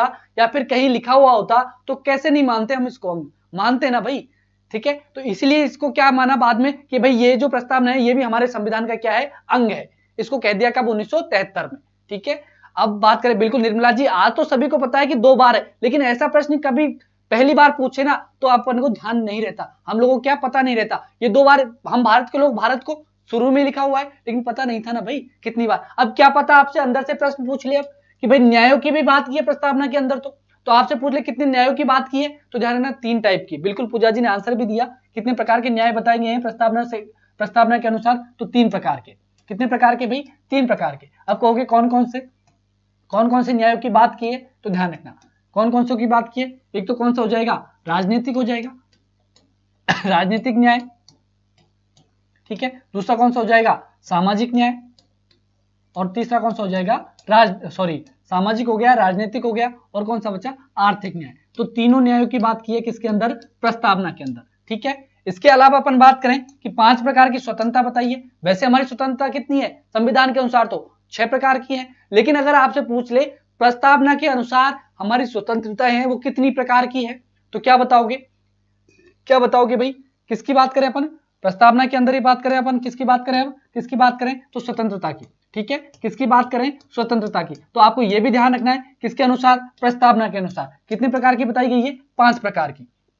कितने प्रकार की, 5 प्रकार की। कौन कौन सी बात की गई है, तो ध्यान रखने, तो विचार की, ठीक है, विचार, अभिव्यक्ति, ठीक है, अभिव्यक्ति, और अपन बात करें कौन सी, धर्म, उपासना, ठीक है। तो ध्यान रखना, विचार, अभिव्यक्ति, धर्म, उपासना, ठीक है, और किसकी भाई, एक और रखी ना, विश्वास की, ठीक है। ये 5 प्रकार की स्वतंत्रता बताई गई है कहां पर, प्रस्तावना के अंतर्गत। तो ये चीज भी आपको ध्यान में रखनी है। बिल्कुल, विचार, अभिव्यक्ति, विश्वास, धर्म और उपासना। बिल्कुल पूजा जी, एकदम करेक्ट आंसर आपका आया, रियाज जी का भी करेक्ट आया भाई, ठीक है। तो ये भी आपको ध्यान में रखनी है। अगर स्वतंत्रता पूछे तो कितनी, 5 प्रकार की। अगर मान लो आपसे पूछ ले समानता कितनी प्रकार की बताई गई है, समानता। कितने प्रकार की समानताओं की बात की गई है? जल्दी से कमेंट करो भाई, कितने प्रकार की समानताओं की बात की गई है? तो कितने को लिखेंगे भाई? दो प्रकार की समानताओं की बात की गई है, प्रतिष्ठा और अवसर की समानता। बिल्कुल पूजा जी का आंसर आ गया, बिल्कुल पूजा जी का आ गया, प्रतिष्ठा व अवसर की समानता, प्रतिष्ठा व अवसर की समानता भाई। ठीक है, इतने प्रकार की क्या बताई गई है? क्या बताइए भाई हमको? समानता बताइए। अब 2-4 प्रश्न और हैं आपके, उनकी अपन नेक्स्ट क्लास में बात करेंगे, क्योंकि ये क्लास का टाइम हो चुका है। ठीक है, अगली क्लास भी आपकी होने वाली है, तो इसलिए भाई आज के लिए इतना ही। अपन कल की क्लास में और बात करेंगे कि आपके प्रस्तावना से कितने प्रश्न और बन सकते हैं, कि ये भी आपसे प्रश्न पूछा जाता है कि प्रस्तावना है जो संविधान की आत्मा है, ये किसने कहा। ठीक है, ये चीजें, सारी चीजें अपन कल की क्लास में अपन बात करेंगे भाई। ठीक है, तो मिलते हैं नेक्स्ट क्लास में, तब तक के लिए दीजिए इजाजत। जय हिंद, जय भारत।